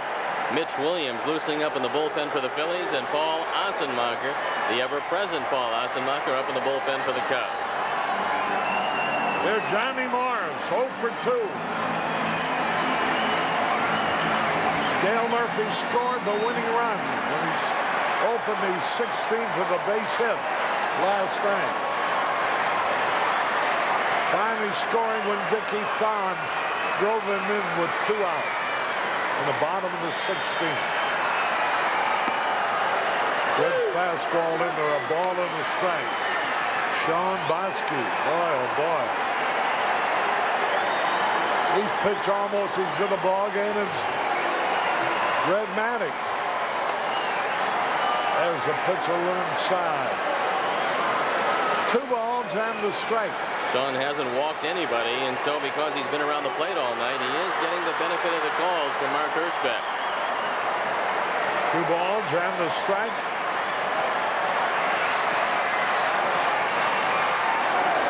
Oh, he got away with a high fastball that time, about letter high, and it wound up hitting Hirschbeck on the mask. This is startling for any umpire, and it will shake you up. Damon Burial asking him if he's okay. He says yes, and he took it right off the right side of the mask. 2 balls, 2 strikes. Here's a good shot. This is the best picture of baseball you can get right here. Again, a high fastball, foul back, out of play. I don't know if he wants to throw it right in that particular spot. Maybe he does. I think what he'd like to do, Harry, is ride the fastball inside to Morris. He tied him up last time up in the 5th inning in a fastball. Morris couldn't extend his arms, and he jammed him. Let's see if he goes back in there and tries to get him again. There's a drive in the right center field for a hit. John Morris opens the 8th with a single to right center. That time he went with a changeup, and he got it out over the plate, and Morris delivered. So instead of Dale Murphy now, because you don't need the long ball, you need to move the runner along, Jim Fregosi has made a change. Rod Booker, I think it is. Booker will be the pinch hitter. Odds are he's going to lay one down and move along Morris. Oh, he's another ex-Cardinal. They've got Baver among their pitchers. And they got Booker and Lake and Lindemann and Johnny Morris, all ex-Cardinals. Here comes Don Zimmer out.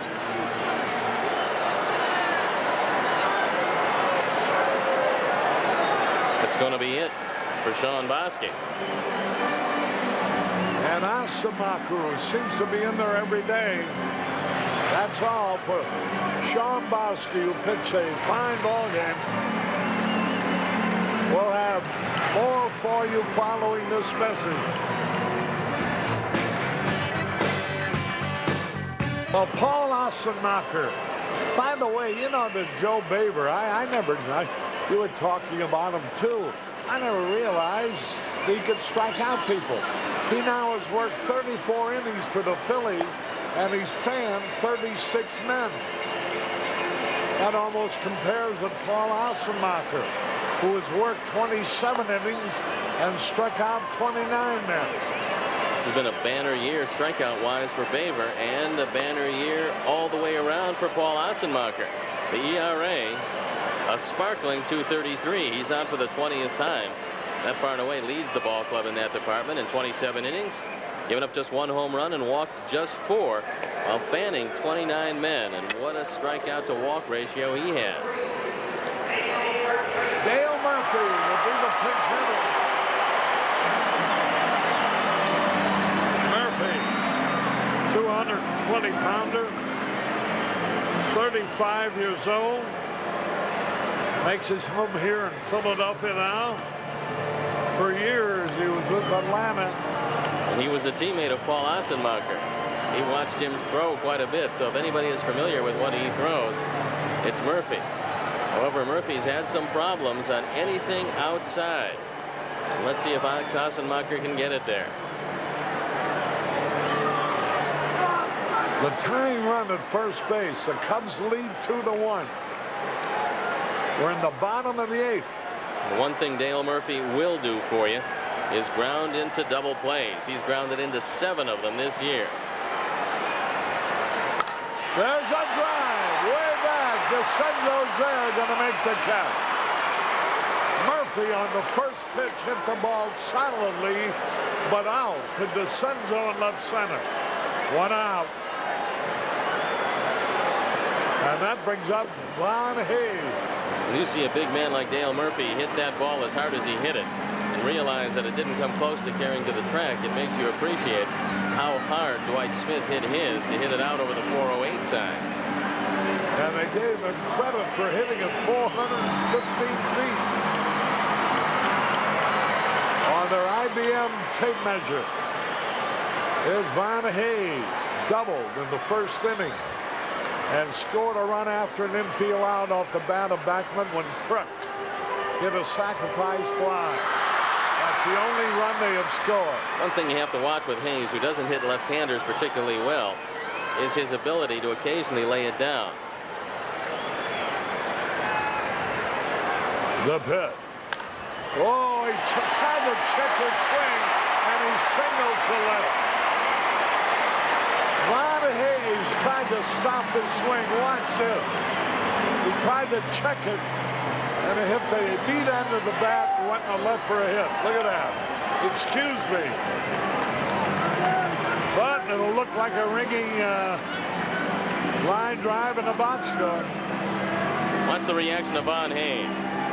He can't believe it. He was robbed of a base hit in the third inning. So as far as he's concerned, this is payback. And that's what it is in baseball. They all even themselves up. Those pop fly hits will take the place of the hard line drive you hit at somebody. Randy Reddy comes on to pinch hit for Wally Backman. Reddy, a very good hitter, hitting .288, and he's 1 for 4 this year as a pinch hitter. Reddy pinch hit flat out last night.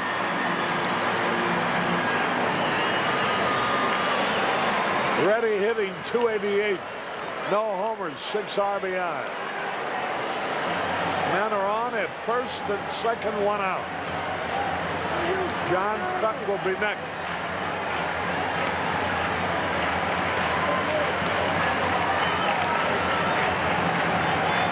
Mike Belecki is throwing in the bullpen for the Cubs.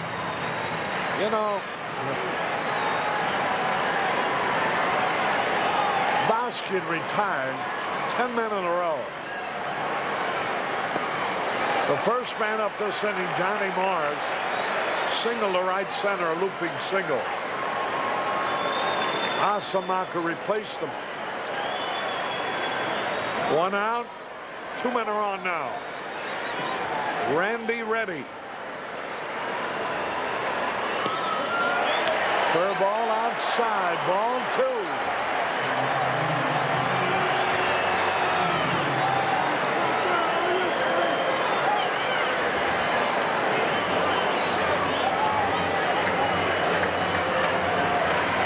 You know Reddy will be cutting away if it's a good pitch. Ball 3.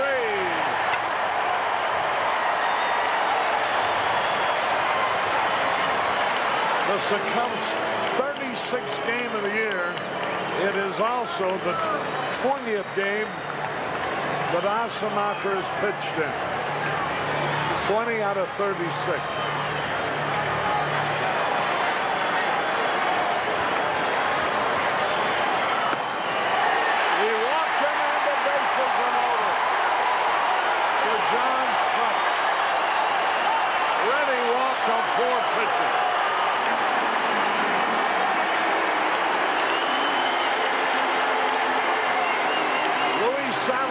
Comes in to talk to Asamaker.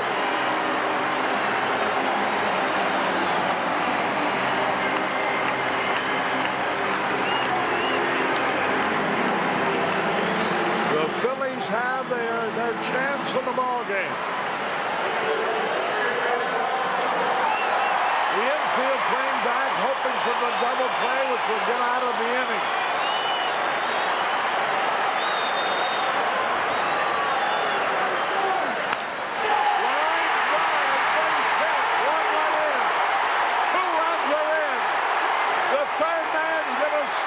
Third on the very first pitch. John Kruk lined to double in the right field.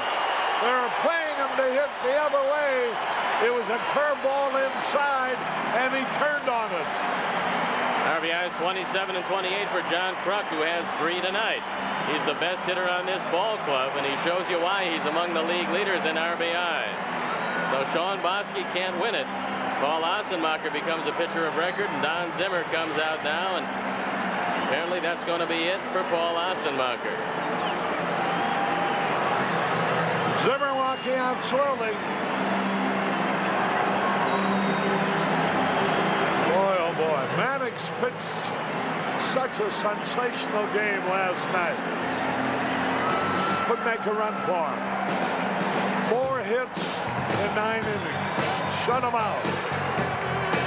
Tonight, Shawn Boskie does a fine job, but is taken out when the first man gets a hit. A new pitcher will tell you more about him following this message. Mike Bilecki will be the Cubs pitcher. Bilecki with runners at second and third, and he comes on for the 10th time. 5 of them starts. 1 man out. Infield in. Kruk now with 28 runs batted in for the year. Ricky Jordan had a good cut, fouled it back. Cubs will undoubtedly see Mitch Williams, especially if it's a save situation. So Mike Bilecki, to keep this game alive, has got to hold him right here and give the Cubs offense a shot in the 9th. Mitch Williams is warming up out in that bullpen right now. He'll be going for his 8th save.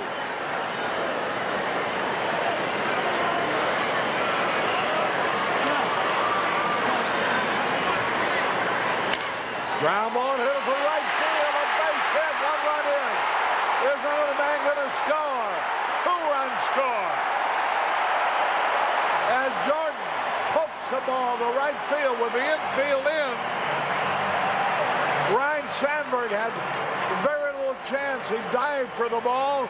It touched his glove in the right center field. Jordan has not hit the ball away from him all night tonight, but he just reaches out, makes some contact, and drives in his 17th and 18th runs. And just like that, the Phillies go 3 runs up. Here now is Charlie Hayes.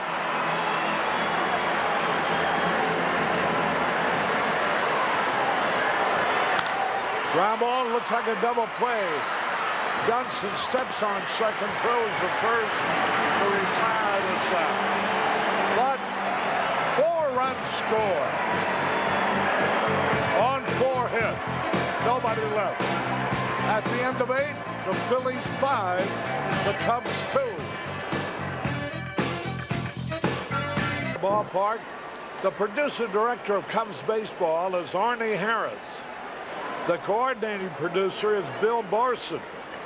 And our associate producer is Joe Cornell.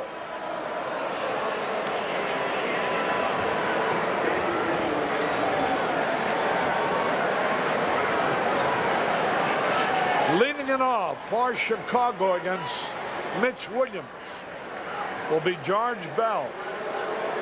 Williams going for his 8th save of the year. He's 1 none, lost 2, saved 7.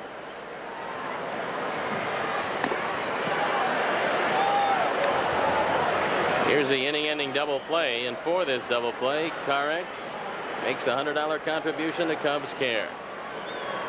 Dale Murphy in right. And John Kruk now playing first base for the Phillies. John Morris has moved over to left field, and Randy Reddy is at second base. 2 balls and a strike. Chico Walker in the on-deck circle. He'll come on to pinch hit for Dwight Smith, who looked to be the hero of this game when all was beautiful in the top of the 8th. Oh, never missed. 2-2. Mitch Williams used to walk a lot of men when he was with the Cubs. But he knows it's tough to walk Cubs now. 2 balls, 2 strikes.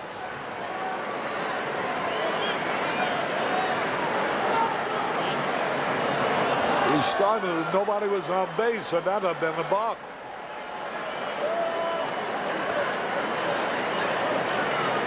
Fletcher, the catcher.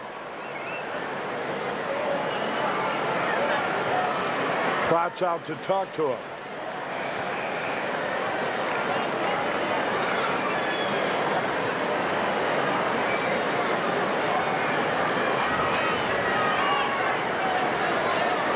Five-2 Phillies. Fouled it back.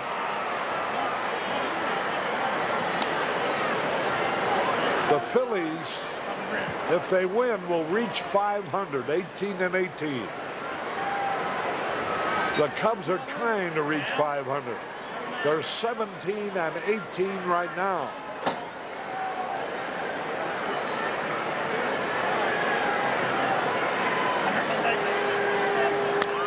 Foul it back. 2 balls, 2 strikes. We're in the top of the 9th. The Phillies scoring 4 in the bottom of the 8th.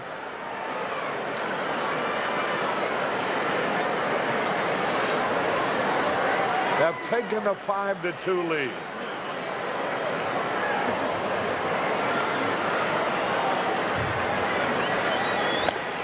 Way outside. Ball 3.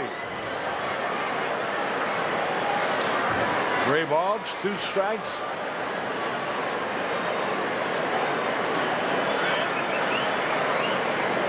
Lee fouled back. Remember, Andre Dawson is not available for pinch hitting. When the Cubs are ahead 2-1 in the top of the 8th, he battled for Walton to lead off the inning and struck out. So he can't pull any heroics in this inning. Come on now, ball 4. A couple more of those, and somebody built one. Here's Chico Walker. Mitch Williams walks, the first man he faces. Chico Walker doing a pretty good job this year, hitting .345. He's also been far and away the best pinch hitter. Walker 6 for 13 in a pinch hitting role. And if he's patient, it's tough for Mitch Williams to throw 3 pitches over the plate. Chico Walker batting for Dwight Smith, who drove in both of the Cubs' runs. The first one with a homer, the second one with a 2-out double. Ball 1 low and inside. Nobody's working in the Philadelphia bullpen, although they have Roger McDowell available to them. Strike call. A ball and a strike. The Cardinals are leading Houston 7-0 in the 4th. Strike 2 over the outside corner. 1 ball, 2 strikes. Pittsburgh and Atlanta was rained out. 1 ball, 2 strikes.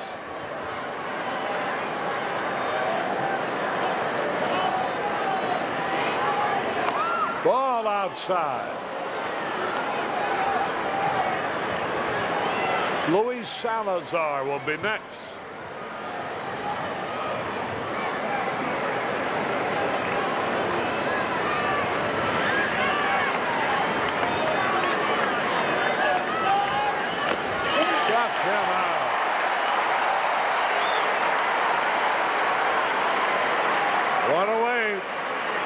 Here's Salazar.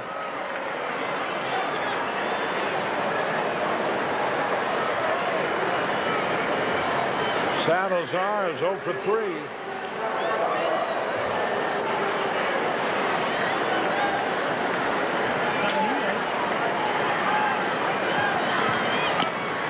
Strike call over the outside corner. Mitch has thrown nothing but fastball. There's no doubt that he's got a good fastball when he gets it over the plate. And he's ahead of him. 0-2 now.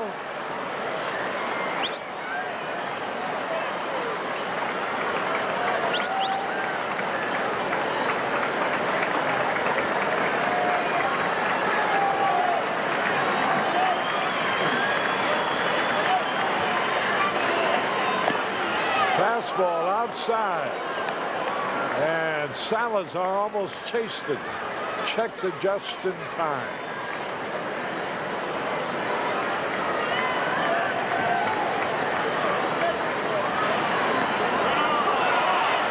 Pitch breaks in the dirt. And going down to second base is George Bell on a wild pitch. It's wild pitch number 2 for Mitch Williams and number 26 for the Phillies. 2 outs, 2 strikes. Luis Salazar. Shawn Dunston will be next. Jim Fregosi looking on. Very happy with what the club has done under him. They've responded. They do hang on to win tonight. They'll be 14-9 under the regime of Jim Fregosi.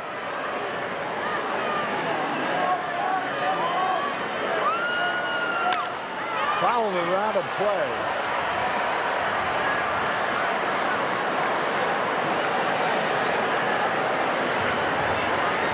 One out, one on.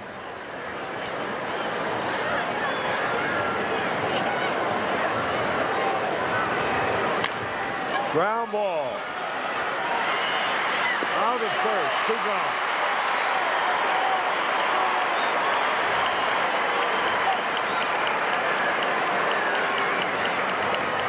Randy Reddy throws out Salazar, and here's Shawn Dunston. 0 for 10 in the series.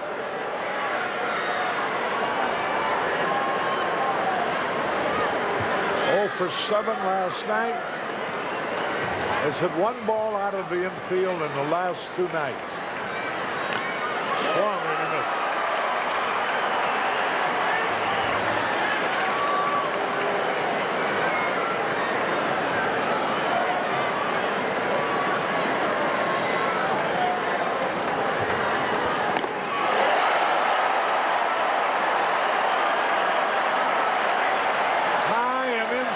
But he swung and missed. And all the Philly fans are on their feet.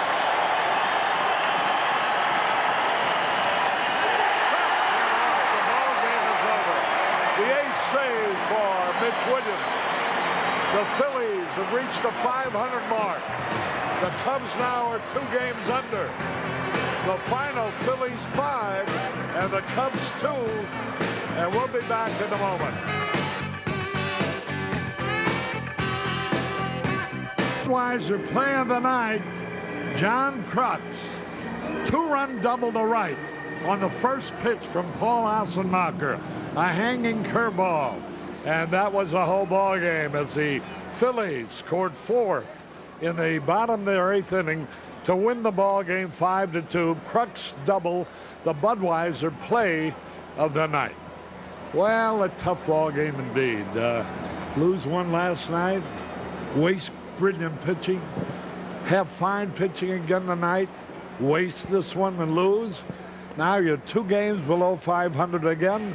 The Phillies are now ahead of the Cubs because they're at the 500 mark for the year. Shawn Boskie was brilliant, and for one of the few times this year, Paul Assenmacher didn't do the job, and that's unusual because when you see him come into the ball game, ordinarily you'd say that that's about it for the offense. Not so tonight, as Paul Assenmacher made a very bad pitch. John Kruk took advantage of it, and when you're among the league leaders in RBIs, you figure to knock in a lot of runs, and that's exactly what Kruk did. You know, with Len Dykstra, Harry, out of this lineup, it falls to John Kruk to be the big RBI man, and he's doing just that. You know, I don't know how to say this, but watching this ball club, not only tonight, last night, during the White Sox game, you'd think a matter of pride. You'd want to look good. The 2 games we won, Assenmacher won them both in Chicago. He got credit for the victory, pitched brilliantly. The overall picture of this ball club is a team that seems to be dead for some reason or other. I don't know. I know they're trying. I know they want to win, but their efforts don't indicate that. And I don't know what it is. Do you? Well, I know one thing, Harry. If you're going to play a lot of close games, and that's what the Cubs have been playing, you have to execute. And one of the reasons why the Cubs are 2 games under 500 is the fact that They're just not executing at all. Now, this was a team that everybody thought would club people when we left spring training. Everybody felt that with the hitters that they have in the lineup, and I'm talking about usually 2, 3, 4, 5, you're talking about Sandberg, Grace, Bell, and Dawson, you'd think they'd score a lot of runs. Well, that hasn't been the case. The pitching has been pretty good in the starting rotation, but when you have to execute, when you have to move the runner along, when you have to get down the bunt like we saw last night, the Cubs aren't doing it. And I don't know if they have to go to some sort of baseball school for fundamentals, Harry, and during the season it's very tough to do that, but that's something that the Cubs are going to have to do if they're going to win the close games. Well, I tell you, it's easy to talk about it's early. It's easy to talk about it's cold. Hey, it's almost June. The caliber, the real worth of this ball club should have shown itself by now. And it's discouraging, the fact that so much apparent talent, for some reason or another, is going to waste. I can't believe this club's as bad as its play has been so far this season. You go down the lineup, every guy that you come across is an established major league ball player. And yet, they're not putting things together at all, at least not to the extent that you think they would. Because you think that, that's why they were picked by so many to win the division championship. I know there's plenty of time to do that, but you can't do it playing subpar 500 baseball. And that may not sound like what you should say when you're on a Cubs broadcast, but I'm going to tell you how I feel and what I think is the truth. This bunch of ball players has not played up to expectations, or have they played up to their talent or to their ability. And whatever the reason is, it's not mine to figure out, but somebody better do it pretty soon. One of the big factors, I believe, is the fact that they don't have an established leadoff hitter to get on base. When you look at the Dodgers, they've got Brett Butler, one of the finest leadoff hitters around, and he's a table setter. But Jerome Walton hasn't done the job with only 2 walks. He's had problems in the leadoff spot. Doug DeCenzo has been tried. He didn't do the job. Chico Walker got a very brief trial, and he didn't do the job. Without a table setter, it's hard to score runs, and the Cubs have seen, without a man getting on base to lead off with the big hitters coming up, they just don't get anything done. I thought last night was a classic example. The way the Phillies looked, the way they started the ball game, the way Pat Combs was pitching, you should have had a 3, 4, 5-run lead in the first 2 innings. You battled for 16 innings, and I'm sure if it had gone 26 innings, we'd have never scored a run, because with each inning, our manpower was depleted. And last night, the Cubs obviously didn't execute. The fact that the pitching was there, the hitting wasn't, but that's an anatomy of a slump, and that's pretty much any ball club. When you do hit, you don't get the pitching, and when the pitching comes along, you're not scoring any runs. So far, Harry, the Cubs haven't been able to put together a streak, but the most disturbing thing is that they're playing fairly decent in Wrigley Field, but when they go on the road, this ball club has trouble beating anybody, and they've shown it here in the first 2 games of this series. We came off of a fairly bad road trip. We've had some bad road trips in the past, and this is starting out to be another bad road trip. Well, you know, the schedule makers insist that you play 81 games at home and 81 on the road. All right, we'll be back now in a moment.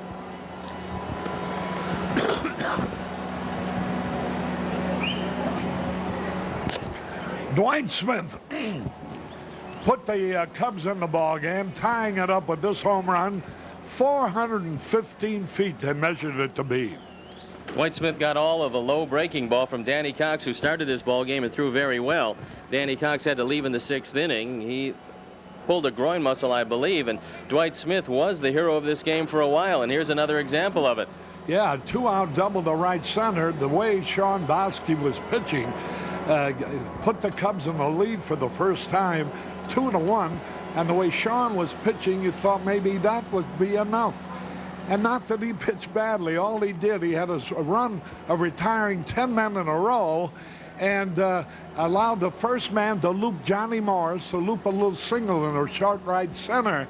And that's when he was taken out to bring in the veteran left-hand pitcher, Paul Asemacher, who's been worth his weight in gold out of the Cubs bullpen all year long.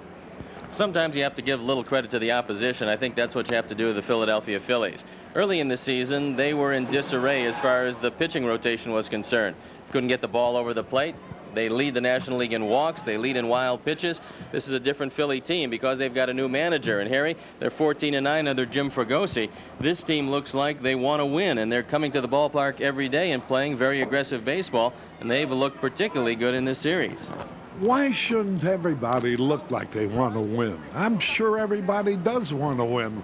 Why do some clubs look like they want to win and some look like, well, another day on the beach? No explanation. I think if a manager could answer that, then you wouldn't have slumps. And the Cubs are really in one now. It's not disastrous yet, 2 games under 500. But as you did say, it isn't early any longer. You can't continue to fall back on that and say that the team is going to put something together. I think somebody has to step forward. I'd like to see a complete game and save the bullpen once. It's been 51 consecutive games without a complete game. But Shawn Boskie looked like he had a shot at completing one tonight, but he was taken out of the ball game in the 8th. Let's take one more aggravating and painful look at this double by John Kruk with the bases loaded. Asamaker's first pitch. Now watch it. Curveball. Hangs inside, and he gets all of it. A line drive double to right. You got to give him credit. He hit a good pitcher's bread and butter pitcher's curveball. And that's the difference between winning and losing this ball game. Kruk, who's the big RBI man of this team, had 3 RBIs out of the 5 Philly runs tonight. And that's what he's paid to do, and that's exactly what he's doing so far early in this season. Now, they won the first 2 games in the series. You know, the Cubs swept the Phillies back in Chicago earlier this year. Now, the Phillies have won the first 2 in the series. And tomorrow, they have Mulholland, their fine left-hander, their ace pitcher, their star pitcher going for them. And we have a guy they traded to us, to the Cubs, Bob Scanlon, along with Chuck McElroy, and both have done an outstanding job for the Cubs.